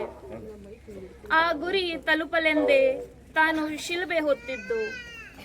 ಆದ್ದರಿಂದ ದೈಹಿಕ ನಿಶಕ್ತಿ ಆತ್ಮದ ದೃಢತೆಯನ್ನು ಎಂದೂ ಸೋಲಿಸಲಾರದು. ಚಿಂತನೆ: ನಮ್ಮ ಬದುಕು ಒಂದು ಸಣ್ಣ ದಾರಿಯಲ್ಲ, ಸಾವಿರಾರು ಮೈಲಿಗಲ್ಲದು. ಈ ನಡೆಯಲ್ಲಿ ಎಷ್ಟು ಸಾರಿ ಬೀಳುತ್ತೇವೆ, ಮುಂದೆ ನಡೆಯಬೇಕು ಎಂಬ ಸ್ಥೈರ್ಯವಿದ್ದರೆ ಎಷ್ಟು ಬಾರಿ ಬಿದ್ದರೂ ನಿರಾಶೆಗೊಳ್ಳುವ ಅಗತ್ಯವಿಲ್ಲ. ಬದುಕಲ್ಲಿ ಬೀಳುವುದು ಮತ್ತು ಏಳುವುದು ನಿರಂತರ ಪ್ರಕ್ರಿಯೆ. ಅಂತ ದೃಢ ಮನಸ್ಸಿನ ದೇವಕುಮಾರರೇ 3 ಸಾರಿ ಬೀಳುತ್ತಾರೆ. ನಾವು 30 ಸಾರಿ ಬಿದ್ದರೇನಂತೆ? ಬಲಹೀನತೆ ಇರಬಹುದು, ಸೋಲು ಮತ್ತೆ ಮತ್ತೆ ಕಾಡಬಹುದು. ಆದರೆ ದೈವ ವಿಶ್ವಾಸ ಮತ್ತು ಆತ್ಮವಿಶ್ವಾಸ ದೃಢವಾಗಿದ್ದರೆ ಬೀಳುವುದರಿಂದ ಎಂದಿಗೂ ಕಂಗೆಡಬಾರದು. ಕುಟುಂಬಗಳಲ್ಲಿ ಒಬ್ಬರಿಗೊಬ್ಬರು ಬಿದ್ದವರನ್ನು ಎತ್ತಬೇಕು, ಆತ್ಮವಿಶ್ವಾಸ ತುಂಬಬೇಕು, ನಾನಿದ್ದೇನೆ ಎದ್ದೇಳು ಎನ್ನಬೇಕು.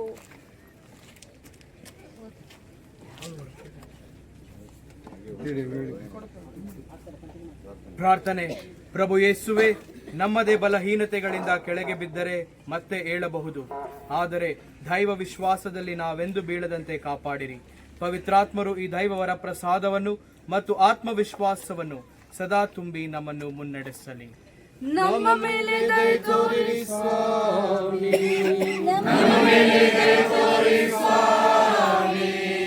ವಿಶ್ವಾಸಿಗಳ ಆತ್ಮಗಳು ಸರ್ವೇಶ್ವರನ ಕೃಪೆಯಿಂದ ಸಮಾಧಾನದಲ್ಲಿ ವಿಶ್ರಮಿಸಲಿ.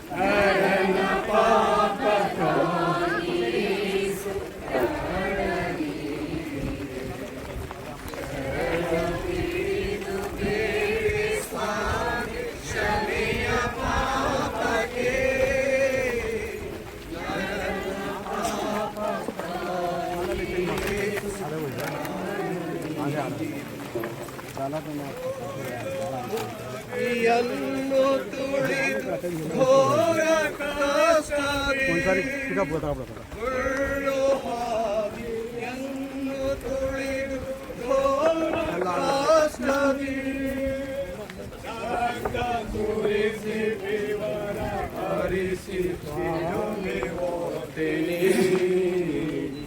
ನರನ ಪಾಪಕ್ಕಾಗಿ ಯೇಸು ಪ್ರಾಣ ನೀಡಿ ಶರಣ ತಿಳಿದು ಬೇಡ್ವೆ ಸ್ವಾಮಿ ಕ್ಷಮೆಯ ಪಾಪಕ್ಕೆ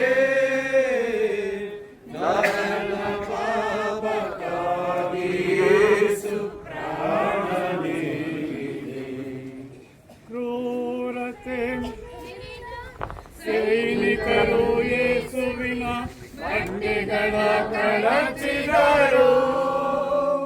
ದೇವರ ಪುತ್ರ ಲೋಕದ ರಕ್ಷಕರು ನನ್ನದಾಗಿ ನಿಂತಿಹರು. ಯೇಸುವೇ ಯೇಸುವೇ ನಮ್ಮನ್ನು ರಕ್ಷಿಸಿರಿ. ಯೇಸುವೇ ಯೇಸುವೇ ನಮ್ಮನ್ನು ರಕ್ಷಿಸಿರಿ. 10ನೆಯ ಸ್ಥಳ, ಯೇಸುವಿನ ಬಟ್ಟೆ ಕಳಚಿ ನಗ್ನರಾಗಿಸುತ್ತಾರೆ. ಸ್ವಾಮಿ ಯೇಸುವೆ, ನಿಮ್ಮನ್ನು ಆರಾಧಿಸಿ ನಮಸ್ಕರಿಸಿ ನಿಮಗೆ ಕೃತಜ್ಞತಾ ಸ್ತೋತ್ರವನ್ನು ಮಾಡುತ್ತಿದ್ದೇವೆ. ಏಕೆಂದರೆ ನಿಮ್ಮ ಪವಿತ್ರ ಶಿಲುಬೆಯಿಂದ ಲೋಕವನ್ನು ರಕ್ಷಿಸಿದ್ದೀರಿ. ಯೆಹೂದ್ಯ ನಾಯಕರು ಮತ್ತು ಸೈನಿಕರು ಎಲ್ಲ ಮಾನವತೆಯನ್ನು ಮೀರಿ ದೌರ್ಜನ್ಯಕ್ಕೆ ಇಳಿಯುತ್ತಾರೆ. ಒಬ್ಬ ವ್ಯಕ್ತಿ ಅಪರಾಧಿಯಾದರೆ ಆತನಿಗೆ ಶಿಕ್ಷೆ ನೀಡಬಹುದು, ಆದರೆ ಆ ಶಿಕ್ಷೆಯು ಗೌರವಾನ್ವಿತವಾಗಿರಬೇಕು. ವೈಯಕ್ತಿಕ ಮಾನಹಾನಿಯಾಗಿರಬಾರದು. ಪ್ರಭುವಿನ ದೇಹವನ್ನು ದಂಡಿಸಿದರು, ಚಾಟಿಯಿಂದ ಹೊಡೆದರು, ಮುಳ್ಳಿನ ಕಿರೀಟವನ್ನು ತಲೆಗೆ ಅದುಮಿದರು. ಇಷ್ಟಕ್ಕೂ ಅವರು ತೃಪ್ತಿಯಾದಂತೆ ಕಾಣಿಸಲಿಲ್ಲ. ಮಾನಸಿಕ ಚಿತ್ರಹಿಂಸೆ ನೀಡಿ ಕೊನೆಗೆ ಮಾನಹಾನಿ ಮಾಡುತ್ತಾರೆ. ಪ್ರಭುವಿನಂಥ ಸಾರ್ವಜನಿಕ ನಾಯಕರಿಗೆ ಹೀಗಾದರೆ ಇನ್ನು ಸಾಮಾನ್ಯರ ಗತಿ ಏನು? ಚಿಂತನೆ. ಇಂಥ ಅಮಾನವೀಯತೆಯನ್ನು ಪ್ರತಿದಿನ ನೋಡುತ್ತೇವೆ.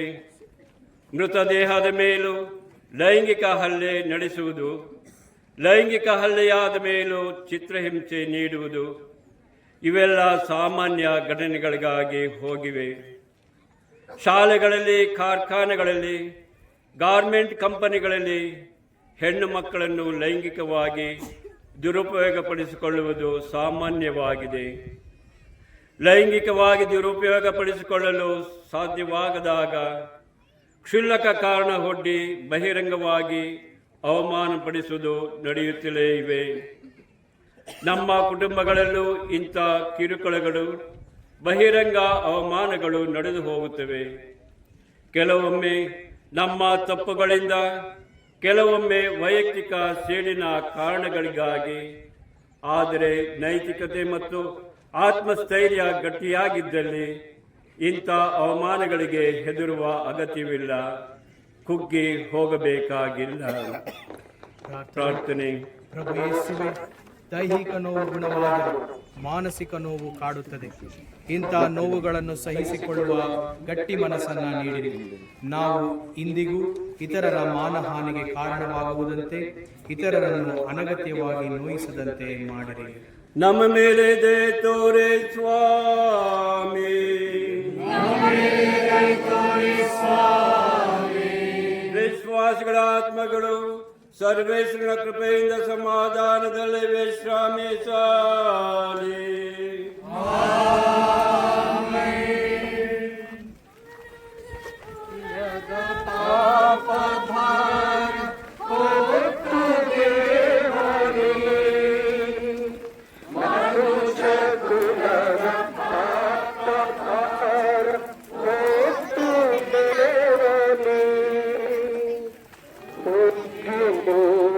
ಶಿಲುಬೆ ಮೇಲೆ ದಾಹಗೊಂಡು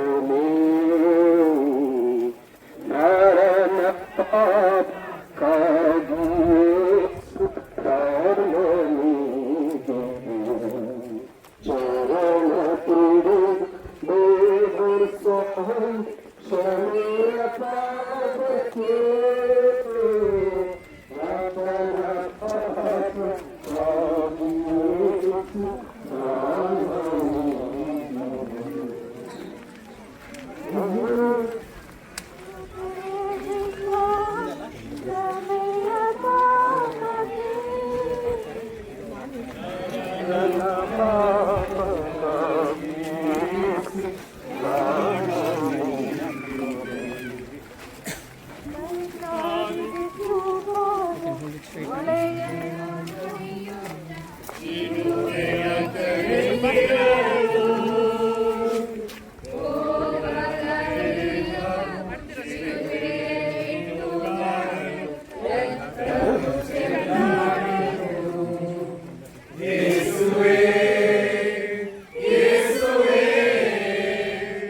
ಹನ್ನೊಂದನೆಯ ಸ್ಥಳ, ಯೇಸುವನ್ನು ಶಿಲುಬೆಗೆ ಜಡಿಯುತ್ತಾರೆ.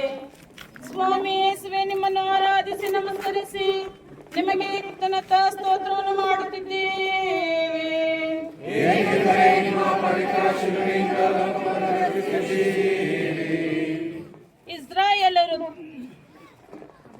ಇಸ್ರಾಯೇಲರು ದೇವರಿಂದ ಆರಿಸಲ್ಪಟ್ಟ ವಿಶೇಷ ಜನಾಂಗ ಎಂಬ ಭಾವನೆಯಲ್ಲಿದ್ದರು.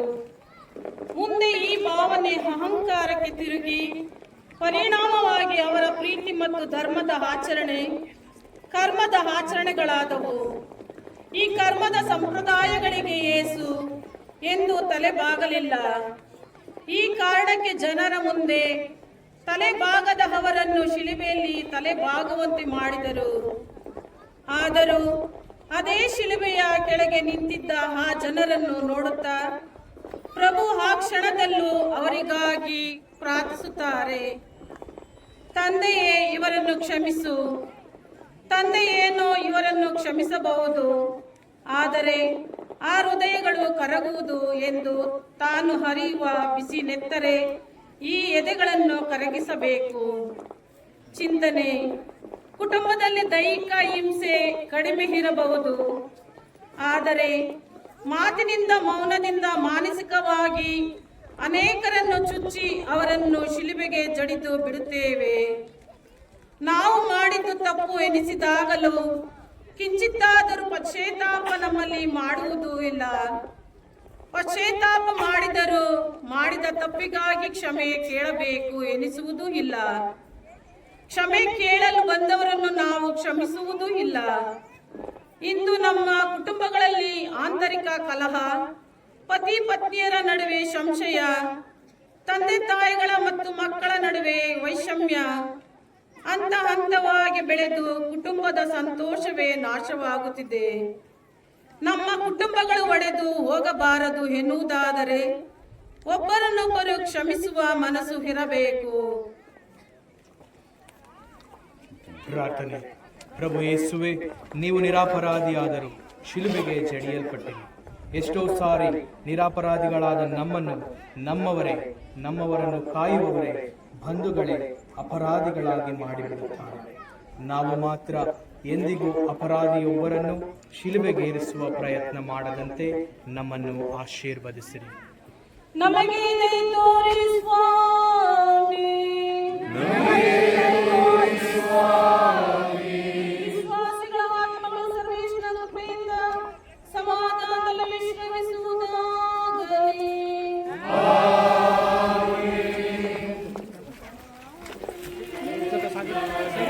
ರಕ್ಷಣೆಗಾಗಿ ಪ್ರಾಣ ನೀಗಿದ ಓ ಯೇಸು ಸ್ವಾಮಿ, ನಿಮಗೆ ವಂದನೆ ಸದಾ. ಪಾಪಿಯೆಲ್ಲ ರಕ್ಷಣೆಗಾಗಿ ಪ್ರಾಣ ನೀಗಿದ ಓ ಯೇಸು ಸ್ವಾಮಿ, ನಿಮಗೆ ವಂದನೆ ಸದಾ. ಮರದ ಮೇಲೆ ತೋಗಿ ಶಿಲುಬೆ ಮರದ ಮೇಲೆ ತೂಗಿ ಓಚುವ ಪಿದ ಪರಮವಾಗಿ ಯೇಸು ನಿಮ್ಮನೆ ನಾಸ ಯೇಸು ನಿಮ್ಮ ಮಣಿವೆ ನಾಸದ ರಕ್ಷಣೆಗಾಗಿ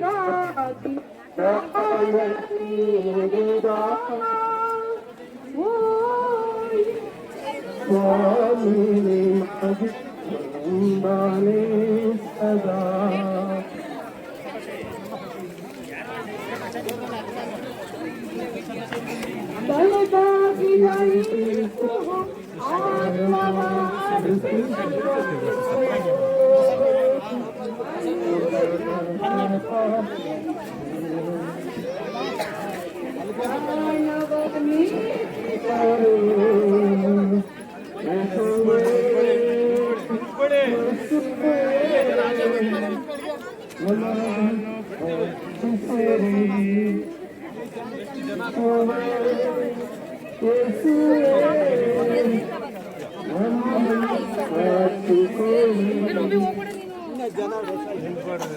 ಸ್ವಲ್ಪ ನಿಂತ್ಕೊಳ್ಳಿ ಅಲ್ಲೇ ಸ್ವಲ್ಪ ಬನ್ನಿ ಜಪ ಮಾಡಿದವ್ರು ಬನ್ನಿ ಸ್ವಲ್ಪ ಹೋಗಿ ಸ್ಥಳ ಯೇಸು ಶಿಲುಬೆಯ ಮೇಲೆ ಪ್ರಾಣ ನೀಡುತ್ತಾರೆ.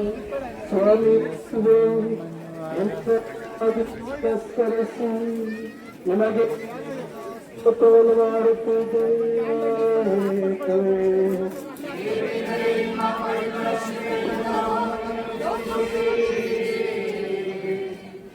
ದೂತನು ದೇವಮಾತೆಗೆ, ನೀನು ಗರ್ಭವತಿಯ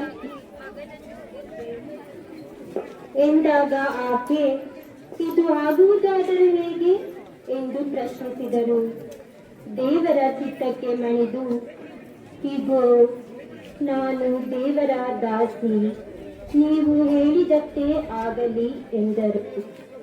ಭಕ್ತ ಯೇಸುವನ್ನು ದೇವಾಲಯದಲ್ಲಿ ಸಮರ್ಪಿಸಲು ಕೊಂಡೊಯ್ದಾಗ ಸಿಮೆಯೋನನು, ಇಗೋ ಈತ ಅನೇಕರು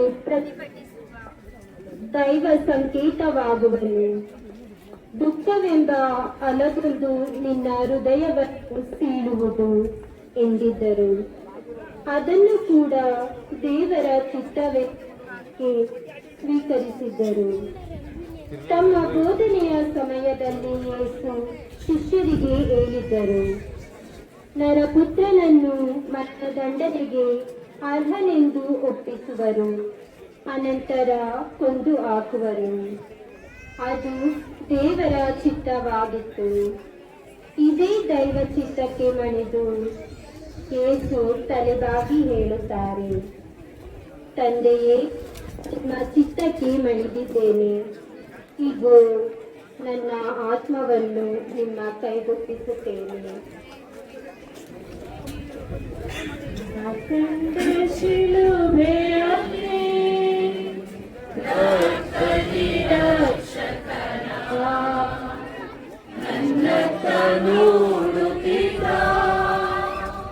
ನೋವಿನವರ ಪುತ್ರರ ನಿನಗಾಗಿ ತಾನೇ ನಿನ್ನಿಂದ ತಾನೇ ಇದಕ್ಕಿಂತ ನೀಡಲೇನು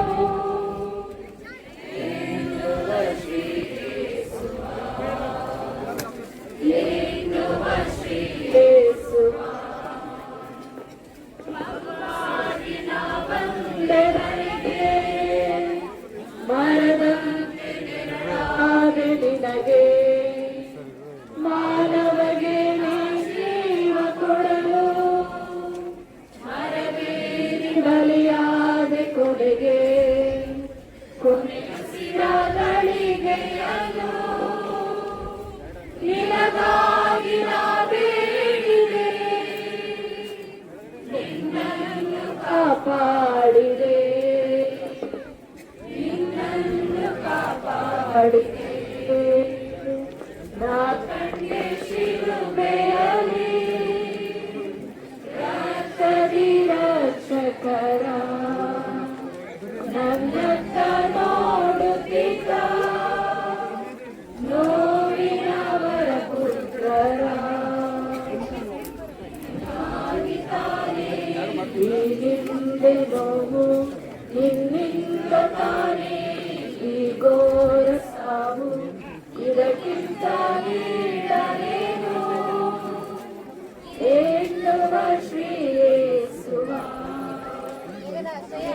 ಚಿಂತನೆ ಮಾತಾಪಿತರೇ ಪ್ರಥಮ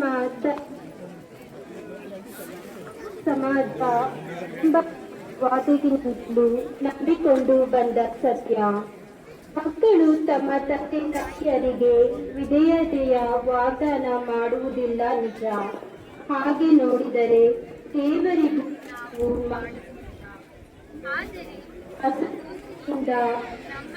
ವಯಸ್ಕರನ್ನಾಗಿ ರೂಪಿಸುವ ತಂದೆ ತಾಯಿಯರಿಗೆ ವಿಧೇಯರಾಗಿ ಗೌರವ ಸೂಚಿಸುತ್ತ ಪ್ರೀತಿಯನ್ನು ತೋರುವುದು ಪ್ರತಿಯೊಬ್ಬರ ಕರ್ತವ್ಯ. ಮಕ್ಕಳು ಬೆಳೆದಂತೆ ಚಿಂತನಾ ಕ್ರಮದಲ್ಲಿ ವ್ಯತ್ಯಾಸವಿರಬಹುದು, ವೈಯಕ್ತಿಕ ಆದ್ಯತೆಗಳು ಬೇರೆಯಾಗಬಹುದು. ಆದರೆ ವಿಧೇಯತೆ, ಕೃತಜ್ಞತೆ ಎಂದು ಬದಲಾಗಲು ಸಾಧ್ಯವಿಲ್ಲ. ನಮ್ಮ ಕಣ್ಣ ಮುಂದೆ ಎಂಥ ಅದ್ಭುತ ಜಗತ್ತಿದ್ದರೂ ತಂದೆ ತಾಯಿಯರಿಗೆ ಅದು ಸಮಾನವಾದುದಲ್ಲ. ತಂದೆ ತಾಯಿಯರ ಇಚ್ಛೆ ದೇವರ ಇಚ್ಛೆ ಎಂದು ಭಾವಿಸುವವರು ಧನ್ಯರು.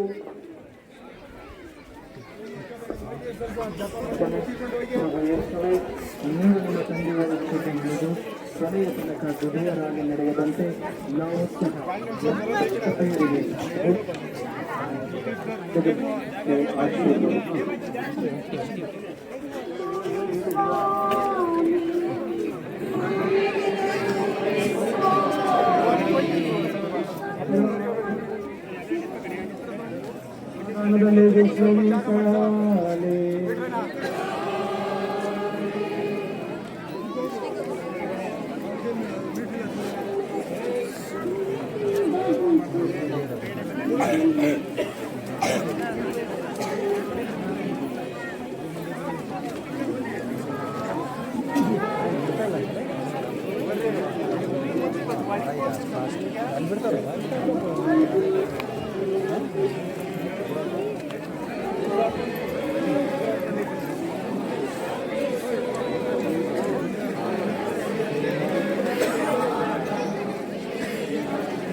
ಪ್ರಭುವನ್ನು ಮನುಕುಲಕ್ಕೆ ಅರ್ಪಿಸಿದ ಮಾತೆಯು ಮೌನವ ತಾಳಿದರು.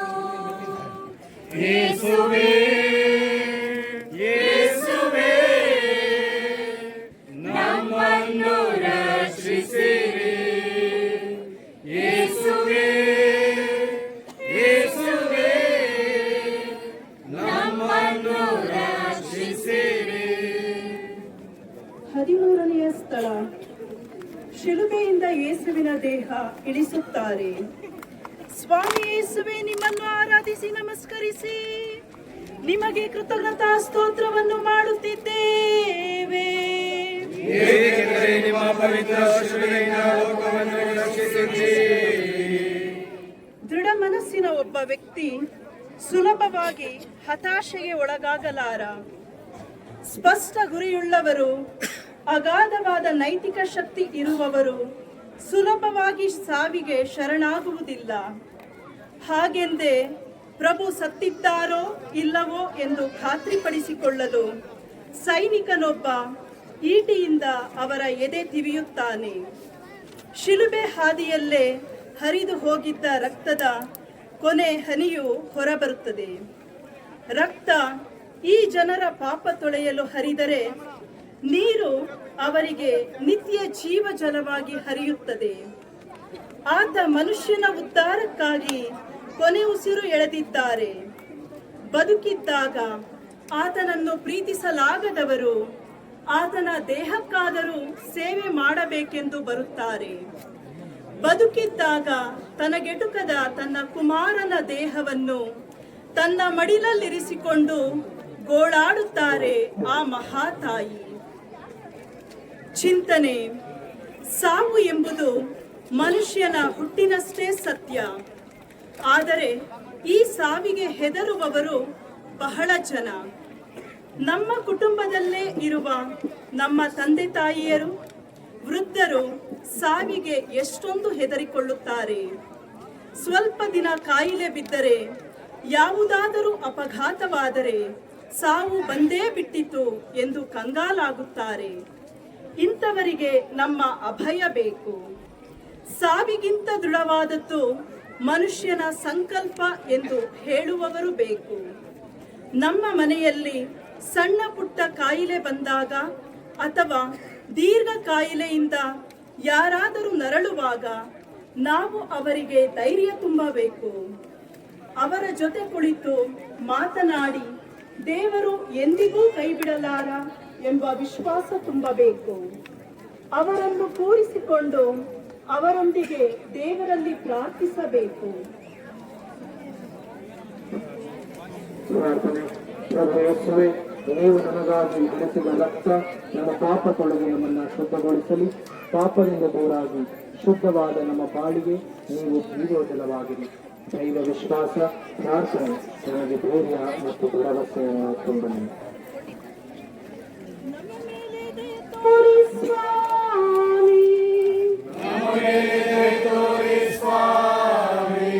ವಿಶ್ವಾಸಿಗಳ ಆತ್ಮಗಳು ಸರ್ವೇಶ್ವರನ ಕೃಪೆಯಿಂದ ಸಮಾಧಾನದಲ್ಲಿ ವಿಶ್ರಮಿಸಲಿ. ಮರಗಳಿಗೆ ಗುರಿಯುಂಟು, ಹಕ್ಕಿಗಳಿಗೆ ಗೂಡುಂಟು, ನರಪುತ್ರಗೆ ಸ್ಥಳವಿದೆ. ಪ್ರಭುವಿನ ದೇವ ಅರಿಮತನ ಜೋಸಿಫನ ಸಮಾಧಿಯಲ್ಲಿರಿಸಿದರು. ಯೇಸುವೇ, ಯೇಸುವೇ, ನಮ್ಮನ್ನು ರಕ್ಷಿಸಿರಿ. ಯೇಸುವೇ, ಯೇಸುವೇ, ನಮ್ಮನ್ನು ರಕ್ಷಿಸಿರಿ. 14ನೆಯ ಸ್ಥಳ, ಯೇಸುವಿನ ಶರೀರವನ್ನು ಭೂಸ್ಥಾಪನೆ ಮಾಡುತ್ತಾರೆ.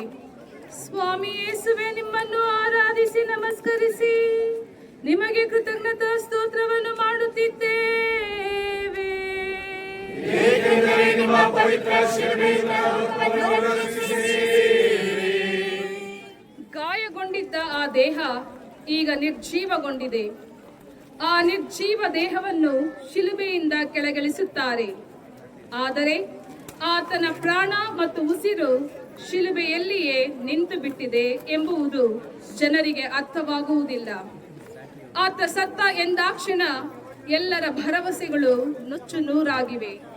ಶಿಷ್ಯರೆಲ್ಲರೂ ನಿರಾಶೆಯಿಂದ ನಾಪತ್ತೆಯಾಗಿ ಬಿಟ್ಟಿದ್ದಾರೆ. 3 ದಿನ ನೀರವ ಮೌನ ಆವರಿಸಿಕೊಳ್ಳುತ್ತದೆ. ಇಂಥ ಮೌನ ಮತ್ತು ನೀರವತೆ ಆತನ ಬದುಕನ್ನು ಆವರಿಸಿಕೊಂಡದ್ದು ಎಷ್ಟು ಸಾರಿಯೋ. ಗಲಿಲೆಯ ಸಣ್ಣ ಹಳ್ಳಿಯಿಂದ ಜೆರುಸಲೇಮಿನ ತನಕ ಆತನ ದಾರಿಯಲ್ಲಿ ಹೀಗೆ ಎಷ್ಟು ಸಲ ಕತ್ತಲು ಕವಿದಿರಲಿಲ್ಲ. ಇಂಥ ಕತ್ತಲಲ್ಲೇ ಎಳೆ ಕಂದನನ್ನು ತಂದೆ ತಾಯಿಯರು ಹೊತ್ತು ರಾತ್ರೋರಾತ್ರಿ ಈಜಿಪ್ಟಿಗೆ ಓಡಿ ಹೋಗಬೇಕಾಯಿತು. ಈಗ ಈ ಕತ್ತಲ ಬದುಕಿಗೆ ಅಂತಿಮ ತೆರೆ ಬಿತ್ತು ಎಂದೇ ಎಲ್ಲರೂ ಭಾವಿಸಿದರು. ಚಿಂತನೆ: ಎಲ್ಲರ ಬದುಕಿನಲ್ಲೂ ಈ ಮೌನ ಮತ್ತು ನೀರವತೆ ಬರುತ್ತದೆ. ಈ ಕತ್ತಲ ದಾರಿ ಇನ್ನು ಎಷ್ಟು ದೂರವೋ ಎಂದು ಆತಂಕಗೊಳ್ಳುವವರೂ ಇದ್ದಾರೆ. ಎಲ್ಲವೂ ಶೂನ್ಯವೆಂಬಂತೆ ನಿರಾಶೆಗಳು ಕವಿಯುತ್ತವೆ. ಎಲ್ಲರೂ ಜೊತೆಗಿದ್ದರೂ ತಾನು ಒಂಟಿ ಏಕಾಂಗಿ ಎನಿಸುತ್ತದೆ. ಎಲ್ಲರೂ ಇದ್ದಾರೆ, ಆದರೆ ನನ್ನವರು ಎನ್ನುವವರು ಯಾರೂ ಇಲ್ಲ ಎನಿಸಲೂಬಹುದು. ಆದರೆ ಈ ಅನಿಸಿಕೆಗಳೆಲ್ಲ ಕ್ಷಣಿಕ ಎಂಬುದನ್ನು ಮಾತ್ರ ಮರೆಯಬಾರದು. ಕತ್ತಲೆಯ ನಂತರ ಬೆಳಕು ಇದ್ದೇ ಇದೆ. ಅದೀಗ ನಮಗೆ ಕಾಣದೇ ಇರಬಹುದು, ಆದರೆ ವಿಶ್ವಾಸವಿದ್ದಲ್ಲಿ, ಭರವಸೆವಿದ್ದಲ್ಲಿ ಅದು ಬಂದೇ ಬರುತ್ತದೆ. ಪ್ರಭುವಿಗೂ ಕತ್ತಲ ನಂತರ ಬೆಳಕು ಕಾಣಿಸಿತ್ತು, ಹಾಗೆಯೇ ನಮಗೂ ಕಾಣಿಸುತ್ತದೆ. ಪ್ರಾರ್ಥನೆ. ಪ್ರಭು ಯೇಸುವೆ, ನಮ್ಮ ಬದುಕು ಯಾವಾಗಲೂ ಭರವಸೆಯಿಂದ ತುಂಬಿರಲಿ. ಕಹಿ ನೆನಪುಗಳು ಕಳೆದು ಹೋಗಿ ಹೊಸ ದಿಕ್ಕಿನತ್ತ ನಾವು ಮುಖ ಮಾಡಿ ನಿಲ್ಲುವಂತೆ ನಮ್ಮನ್ನು ಆಶೀರ್ವದಿಸಿರಿ. ನಮ್ಮ ಮೇಲೆ ದಯೆ ತೋರಿ ಸ್ವಾಮಿ,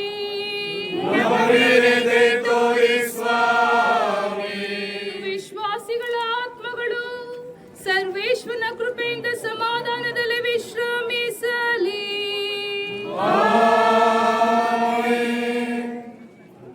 ಮುಕ್ತಾಯ ಪ್ರಾರ್ಥನೆ. ಪ್ರಭು ಯೇಸುವೆ, ನಿಮ್ಮ ಶಿಲುಬೆ ಹಾದಿಯಲ್ಲಿ ನಿಮ್ಮನ್ನು ಹಿಂಬಾಲಿಸಿದ್ದೇವೆ. ನಿಮ್ಮ ಕಷ್ಟಗಳನ್ನು, ಶಿಲುಬೆಯ ಭಾರವನ್ನು ಧ್ಯಾನಿಸಿದ್ದೇವೆ. ನಮ್ಮ ಕುಟುಂಬಗಳು ಇಂತಹ ಕಷ್ಟದ ಹಾದಿಯಲ್ಲಿ ಸಾಗುವಾಗ ನಿಮ್ಮ ದೃಢತೆ, ಆತ್ಮಶಕ್ತಿಯನ್ನ ನಮಗೆ ನೀಡಿರಿ. ಪ್ರೀತಿ, ಸೋದರತ್ವ, ಕರುಣೆ, ಅನುಕಂಪದಿಂದ ನಮ್ಮ ಕುಟುಂಬವು ಸಾಗಲಿ. ನಾವು ಪರಸ್ಪರ ಸಾಂತ್ವನವಾಗಿ ಒಬ್ಬರಿಗೊಬ್ಬರು ಪ್ರಾರ್ಥಿಸಲು ನಿಮ್ಮ ಅನುಗ್ರಹವನ್ನ ದಯಪಾಲಿಸಿರಿ. ನಾವು ಮಾಡುವ ಪ್ರಾರ್ಥನೆ, ತಪಸ್ಸು ಕಾಲದ ವ್ರತಗಳು, ಪೂಜಾ ಸಂಸ್ಕಾರಗಳ ಸ್ವೀಕಾರ ನಮ್ಮ ಬಲಹೀನತೆಗಳನ್ನು ತುಂಬಿ ನಾವು ಸರಿದಾರಿಯಲ್ಲಿ ನಡೆಯುವಂತೆ ಮಾಡಲಿ. ಮಾತೆ ಮರಿಯಮ್ಮನವರೇ, ಯೇಸುವಿನ ಸಹಾಯಕ್ಕಿಯಾಗಿಯೇ ಕಷ್ಟಪಡುವವರಿಗೆ ಸಾಂತ್ವನವೇ, ಕುಟುಂಬಗಳಿಗೆ ಆದರ್ಶವೇ, ನಮ್ಮ ಕುಟುಂಬಗಳಿಗಾಗಿ ಪ್ರಾರ್ಥಿಸಿರಿ. ನಿಮ್ಮ ಕುಟುಂಬ ಜೀವನ ನಮ್ಮ ಕುಟುಂಬಗಳ ಆದರ್ಶವಾಗಲಿ. ನಮಗೆ ನಿಮ್ಮ ಮಾರ್ಗದರ್ಶನ ನೀಡಿರಿ. ಆಮೆನ್. ಆದ್ಮೇಲೆ ಈಗ ಪೌತ್ರಿಕ ದೂರವಿಗಾಗಿ ಒಂದು ಪರಲೋಕದಲ್ಲಿರುವ ಹಾಗೂ 3 ನಮೋ ಮರಿಯ ಜಪಗಳನ್ನು ಹೇಳುತ್ತಾ ನಾವು ಪ್ರಾರ್ಥಿಸೋಣ. ಸ್ವರ್ಗದಲ್ಲಿರುವ ನಮ್ಮ ತಂದೆಯೇ, ನಿಮ್ಮ ನಾಮ ಪೂಜಿತವಾಗಲಿ, ನಿಮ್ಮ ರಾಜ್ಯ ಬರಲಿ, ನಿಮ್ಮ ಚಿತ್ತ ಸ್ವರ್ಗದಲ್ಲಿ ನೆರವೇರುವ ಪ್ರಕಾರ ಭೂಮಿಯಲ್ಲಿ ನೆರವೇರಲಿ. ನಮ್ಮ ಅಗತ್ಯದ ಆಹಾರವನ್ನು ಇಂದು ನಮಗೆ ನೀಡಿ, ನಮಗೆ ತಪ್ಪು ಮಾಡಿದವರನ್ನು ನಾವು ಕ್ಷಮಿಸುವ ಪ್ರಕಾರ ನಮ್ಮ ಪಾಪಗಳನ್ನು ಕ್ಷಮಿಸಿರಿ, ನಮ್ಮನ್ನು ಶೋಧನೆಗೆ ಒಳಪಡಿಸಿರಿ, ಕೇಡಿನಿಂದ ನಮ್ಮನ್ನು ರಕ್ಷಿಸಿರಿ. ನಮೋ ಮರಿಯ ಪ್ರಸಾದ ಪೂರ್ಣೆ, ಪ್ರಭು ನಿಮ್ಮೊಡನೆ ಇದ್ದಾರೆ. ಸ್ತ್ರೀಯರಲ್ಲಿ ನೀವು ಧನ್ಯರು ಮತ್ತು ನಿಮ್ಮ ಉದರದ ಫಲವಾದ ಯೇಸು ಧನ್ಯರು. ಸಂತ ಮರಿಯ ದೇವಮಾತೆಯೇ, ಪಾಪಿಗಳಾಗಿರುವ ನಮಗಾಗಿ ಈಗಲೂ ನಮ್ಮ ಮರಣದ ಸಮಯದಲ್ಲಿ ಪ್ರಾರ್ಥಿಸಿರಿ. ನಮೋ ಮರಿಯ ಪ್ರಸಾದ ಪೂರ್ಣೆ, ಪ್ರಭು ನಿಮ್ಮೊಡನೆ ಇದ್ದಾರೆ. ಸ್ತ್ರೀಯರಲ್ಲಿ ನೀವು ಧನ್ಯರು ಮತ್ತು ನಿಮ್ಮ ಉದರದ ಫಲವಾದ ಯೇಸು ಧನ್ಯರು. ಸಂತ ಮರಿಯ ದೇವಮಾತೆಯೇ, ಪಾಪಿಗಳಾಗಿರುವ ನಮಗಾಗಿ ಈಗಲೂ ನಮ್ಮ ಮರಣದ ಸಮಯದಲ್ಲಿ ಪ್ರಾರ್ಥಿಸಿರಿ. ನಮೋ ಮರಿಯ ಪ್ರಸಾದ ಪೂರ್ಣೆ, ಪ್ರಭು ನಿಮ್ಮೊಡನೆ ಇದ್ದಾರೆ. ಸ್ತ್ರೀಯರಲ್ಲಿ ನೀವು ಧನ್ಯರು ಮತ್ತು ನಿಮ್ಮ ಉದರದ ಫಲವಾದ ಯೇಸು ಧನ್ಯರು. ಸಂತ ಮರಿಯ ದೇವಮಾತೆಯೇ, ಪಾಪಿಗಳಾಗಿರುವ ನಮಗಾಗಿ ಈಗಲೂ ನಮ್ಮ ಮರಣದ ಸಮಯದಲ್ಲಿ ಪ್ರಾರ್ಥಿಸಿರಿ. ಪಿತನಿಗೂ ಸುತನಿಗೂ ಮತ್ತು ಪವಿತ್ರಾತ್ಮರಿಗೂ ಮಹಿಮೆಯಾಗಲಿ. Pace Domine, pace populo tuo, Deus serna, irassaris nobis. Pace Domine, pace popolo tuo. Eterna, eras caris nobis. Pace Domine, pace popolo tuo. Eterna, eras caris nobis. Pie Jesu Domine, dona eis requiem sempiterna. Amen.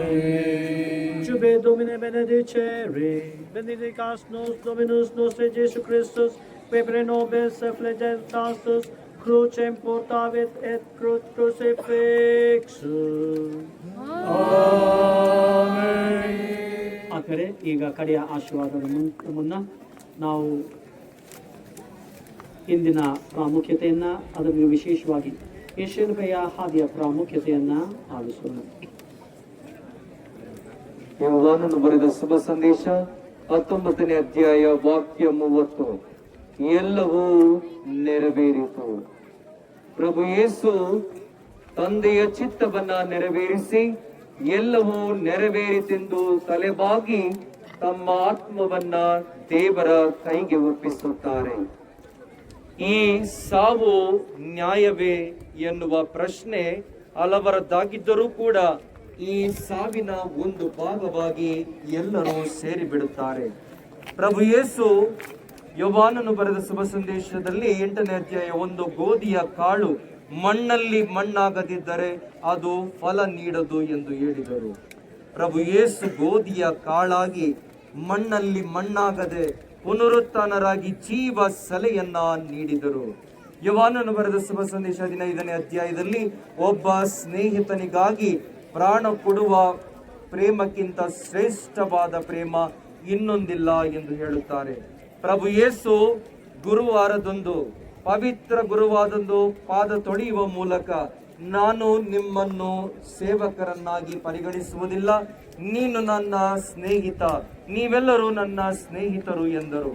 ಆ ಸ್ನೇಹಿತರಿಗಾಗಿ ನಮಗಾಗಿ ಶಿಲುಬೆಯ ಮೇಲೆ ಪ್ರಾಣಾರ್ಪಣೆಯನ್ನ ಮಾಡಿದರು. ಸಾರ್ಥಕ ಬದುಕನ್ನ ಜೀವಿಸಿದ ಪ್ರಭು ಯೇಸು ಕೊನೆಯುಸಿರೆಳೆದು ತಂದೆಯ ಚಿತ್ತಕ್ಕೆ ತಮ್ಮನ್ನೇ ಸಮರ್ಪಿಸಿಕೊಳ್ಳುತ್ತಾರೆ. ಪ್ರಭು ಯೇಸು ಶಿಲುಬೆಯ ಮೇಲೆ ಪ್ರಾಣಾರ್ಪಣೆ ಮಾಡಿ ಶಾಶ್ವತವಾಗಿ ಮನುಷ್ಯತ್ವಕ್ಕೆ ದೈವತ್ವವನ್ನ ಸಂಧಾನಗೊಳಿಸುತ್ತಾರೆ. ಸ್ವರ್ಗ ಹಾಗೂ ಭುವಿಗೆ ಸಂಧಾನವನ್ನ ಏರ್ಪಡಿಸುತ್ತಾರೆ. ಮನುಷ್ಯರಾಗಿ ಮನುಷ್ಯ ಸಹಜ ಸ್ಥಿತಿಯಲ್ಲಿ ಸಾವನ್ನಪ್ಪಿ ದೈವತ್ವಕ್ಕೇರುತ್ತಾರೆ. ಯೋಹಾನನು ಬರೆದ ಶುಭ ಸಂದೇಶ 1ನೇ ಅಧ್ಯಾಯ ವಾಕ್ಯ 14ರಲ್ಲಿ ವಾರ್ತೆ ಎಂಬುವರು ಮನುಷ್ಯರಾದರು ಮತ್ತು ನಮ್ಮಲ್ಲಿ ಜೀವಿಸಿದರು, ವಾಸ ಮಾಡಿದರು. ಮನುಷ್ಯರಾದ ಪ್ರಭು ಯೇಸು ಮಾನವತೆಯನ್ನ ಮೆರೆದು ಮನುಷ್ಯರಾಗಿ ಸಹಜ ಸ್ಥಿತಿಯಲ್ಲಿ ಸಾವನ್ನಪ್ಪುತ್ತಾರೆ. ಆದರೆ ಆ ಸಾವು ನಿರರ್ಥಕವಾಗಲಿಲ್ಲ, ಆ ಸಾವು ಸಹಜವಾಗಲಿಲ್ಲ, ಆ ಸಾವು ಸಾರ್ಥಕತೆಯನ್ನ ಪಡೆದುಕೊಳ್ಳುತ್ತದೆ. ಮತ್ತಾಯನ ಶುಭ ಸಂದೇಶ 27ನೇ ಅಧ್ಯಾಯದಲ್ಲಿ ಮಹಾದೇವಾಲಯದ ಪರದೆ ಮೇಲಿಂದ ಕೆಳಗೆ ಹರಿದು ಹೋಗುತ್ತದೆ. ಇದರ ಸಂಕೇತ ದೇವರ ಹಾಗೂ ಮನುಷ್ಯರ ನಡುವೆ ಇರುವಂತಹ ಪರದೆ, ಅಡೆತಡೆ, ಅಡ್ಡಿ ಇನ್ನು ಇಲ್ಲ. ಶಾಶ್ವತವಾಗಿ ಕ್ರಿಸ್ತ ಯೇಸುವಿನ ಸಾವು ನಿರ್ನಾಮ ಮಾಡಿದೆ ಅಡೆತಡೆ, ಅಡ್ಡಿಯನ್ನ. ಇನ್ನು ನೇರವಾಗಿ ದೇವರನ್ನ ದರ್ಶಿಸಬಹುದು, ಇನ್ನು ನೇರವಾಗಿ ದೇವರನ್ನ ಕಾಣಬಹುದು, ಇನ್ನು ನೇರವಾಗಿ ದೇವರನ್ನ ಅನುಭವಿಸಬಹುದು. ಕಾರಣ ಮನುಷ್ಯರಾದ ಪ್ರಭು ಯೇಸು ಎಲ್ಲ ಮಾನವತೆಯನ್ನ, ಮನುಷ್ಯತ್ವವನ್ನ ದೈವತ್ವದಲ್ಲಿ ಒಂದಾಗಿಸಿದ್ದಾರೆ. ಈ ಸಾವು ಈ ದೈವತ್ವದ ಸಂಕೇತ. ಈ ಸಾವು ಮನುಷ್ಯತ್ವವನ್ನ ದೈವತ್ವಕ್ಕೆ ಒಂದಾಗಿಸಿದ ಸಂಕೇತ. ಈ ಸಾವು ಪ್ರಭು ಕ್ರಿಸ್ತರ ಸಾವು ದೇವರ ಚಿತ್ತಕ್ಕೆ ತಲೆಬಾಗಿದ ಸಂಕೇತ. ಈ ಪವಿತ್ರ ಶುಭ ಶುಕ್ರವಾರದಂದು ನಮ್ಮಲ್ಲಿ ಇನ್ನಾದರೂ ಸ್ವಾರ್ಥ, ಅಸೂಯೆ, ಕೆಡುಕುತನ ಎಲ್ಲ ಎಂದರೂ ಇದ್ದರೆ ಅದು ಶಿಲುಬೆಯ ಸಾವಿನೊಂದಿಗೆ ಅಂತ್ಯವಾಗಬೇಕು. ಕಣ್ಣಂಚಿನ ಮುಂದೆ ಶಿಲುಬೆ ಇದ್ದರೂ ನಾನು ನನ್ನದು ಎಂಬ ಸ್ವಾರ್ಥ ಮೆರೆದರೆ ಅದಕ್ಕೆ ನಾವಾಚರಿಸುವ ಈ ಶುಭ ಶುಕ್ರವಾರ ಶಿಲುಬೆಯ ಹಾದಿಗೆ ಅರ್ಥವಿರೋದು. ಬನ್ನಿ, ಈ ಶಿಲುಬೆಯ ಹಾದಿಯ ಸಮಯದಲ್ಲಿ ಈ 14 ಸ್ಥಳದಲ್ಲಿ ನನ್ನ ಸ್ವಾರ್ಥ ಕರಗಿ ಸುಟ್ಟು ಬೂದಿಯಾಗಬೇಕು. ಪ್ರಭು ಕ್ರಿಸ್ತರ ಆ ಮೌನ ನಮ್ಮನ್ನು ಆವರಿಸಿಕೊಂಡು ಪುನರುತ್ಥಾನದ ಭರವಸೆಗೆ ನಾಂದಿಯಾಗಬೇಕು. ನಮ್ಮ ಈ ಬದುಕು ಶಿಲುಬೆಯ ಬದುಕಾಗಬೇಕು. ದೈನಂದಿನ ಶಿಲುಬೆಯನ್ನ ಹೊತ್ತು ನಾವು ಸಾಗಬೇಕು. ಪ್ರಭು ನಮ್ಮನ್ನ ಅರಸಲಿ, ಆತನ ಸಾವು ನಮ್ಮನ್ನ ಎಚ್ಚರಿಸಲಿ. ಆಮೇಲೆ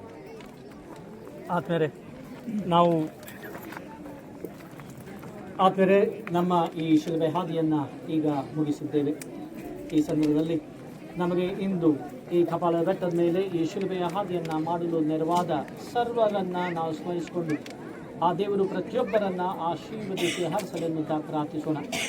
ಅದು ನಮ್ಮ ಈ ಕ್ಷೇತ್ರದ ರಾಜಕೀಯ ನಾಯಕರಿರಬಹುದು, ಪೊಲೀಸ್ ಸಿಬ್ಬಂದಿ ವರ್ಗದವರಿರಬಹುದು, ಇತರ ಅಧಿಕಾರಿಗಳಿರಬಹುದು, ನಮ್ಮ ಪಂಚಾಯಿತಿಯ ಚುನಾಯಿತ ಸದಸ್ಯರಿರಬಹುದು, ನಮ್ಮ ಊರಿನ ಪ್ರತಿಯೊಂದು ಕುಟುಂಬದವರಿರಬಹುದು, ಇಲ್ಲಿನ ಸ್ವಚ್ಛತೆಯ ಕಾರ್ಯವನ್ನು ಮಾಡಿದವರು, ಸೌಂಡ್ ಸಿಸ್ಟಮನ್ನು ನಮಗೆ ಸಿದ್ಧಗೊಳಿಸಿದವರು, ಲೈಟಿಂಗ್ ವ್ಯವಸ್ಥೆಯನ್ನು ಮಾಡಿದವರು, ಪ್ರತಿಯೊಬ್ಬರನ್ನು ಆ ದೇವರಿಗೆ ಅರ್ಪಿಸೋಣ. ಪ್ರತಿಯೊಬ್ಬರನ್ನು ದೇವರು ಆಶೀರ್ವದಿಸಿ ಹರಿಸಲೆನ್ನುತ್ತಾ ಪ್ರಾರ್ಥಿಸೋಣ. ಹಾಗೂ ಈ ಅವಕಾಶವನ್ನು ನಮಗೆ ಮಾಡಿಕೊಟ್ಟಂತಹ ಆ ತ್ರಯೇಕ ದೇವರಿಗೆ, ಚಿತ್ರಕಲ್ ಮಾತೆಗೆ, ಜಪಸರ ರಾಣಿಗೆ, ಸರ್ಕಲ್ ಮಾತೆಗೆ, ಕಪಾಲ ಬೆಟ್ಟದ ಯೇಸುವಿಗೆ ನಾವು ವಂದಿಸುತ್ತಾ ನಾವು ಈಗ ಈ ಶಿಲುಬೆಯಿಂದ ಆಶೀರ್ವಾದವನ್ನು ಪಡೆಯೋಣ. ಪ್ರಭು ನಿಮ್ಮೊಡನೆ ಇರಲಿ. ಸರ್ವಶಕ್ತ ದೇವರಾದ ಪಿತಾ, ಸುತಂತ್ರ ಪವಿತ್ರಾತ್ಮರು ಈ ಪವಿತ್ರ ಶಿಲ್ಬೆಯಿಂದ ನಿಮ್ಮೆಲ್ಲರನ್ನ ಆಶೀರ್ವದಿಸಲಿ. ಮುಂದೆ ಹೋಗುವೆನು ನನ್ನ ಯೇಸುವಿನೊಂದಿಗೆ,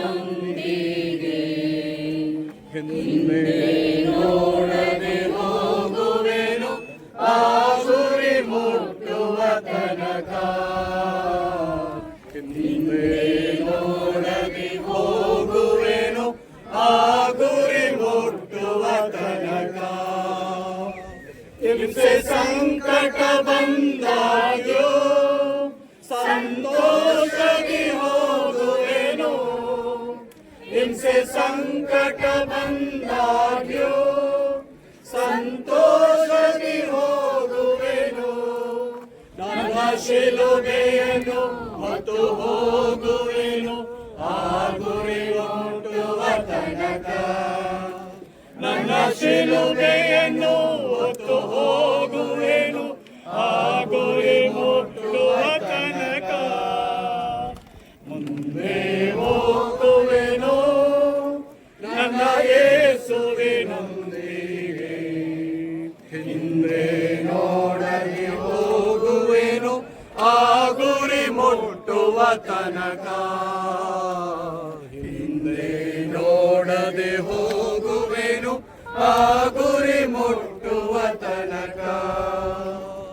ನಾನು ಸಾವಿಗೆ ಹೆದರೇನು, ನಿತ್ಯ ಜೀವವನ ಪಡೆವೆ. ನಾನು ಸಾವಿಗೆ ಹೆದರೇನು, ನಿತ್ಯ ಜೀವವನ ಪಡೆವೆ. ನಾನು ಆತನಲ್ಲಿಯೇ ನಿತ್ಯ ಜೀವಿಸುವೆ ಆ ಗುರಿ ಮುಟ್ಟುವ ತನಕ. ನಾನು ಆತನಲ್ಲಿಯೇ ನಿತ್ಯ ಜೀವಿಸುವೆ ಆ ಗುರಿ ಮುಟ್ಟುವ ತನಕ.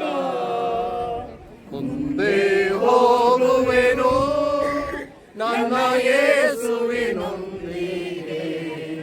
ಹಿಂದೆ ನೋಡದೆ ಹೋಗುವೆನು ಆ ಗುರಿ ಮುಟ್ಟುವ ತನಕ. ಹಿಂದೆ ನೋಡದೆ ಹೋಗುವೆನು ಆ ಗುರಿ ಮುಟ್ಟುವ ತನಕ. ಋಣಭೂಮಿ ಅರಸೆ ಮನುತಾಯಿ, ಪವಿತ್ರ ಶಿಲುಬೆಯ ಗುರುತಿರುವ ವೈರಿಗಳಿಂದ ನಮ್ಮನ್ನು ರಕ್ಷಿಸಿರಿ. ನಮ್ಮ ಸರ್ವೇಶ್ವರ ಪಿತನ ಸುತನ ಮತ್ತು ಪವಿತ್ರ ಆತ್ಮನ ನಾಮದಲ್ಲಿ ಆಮೆನ್.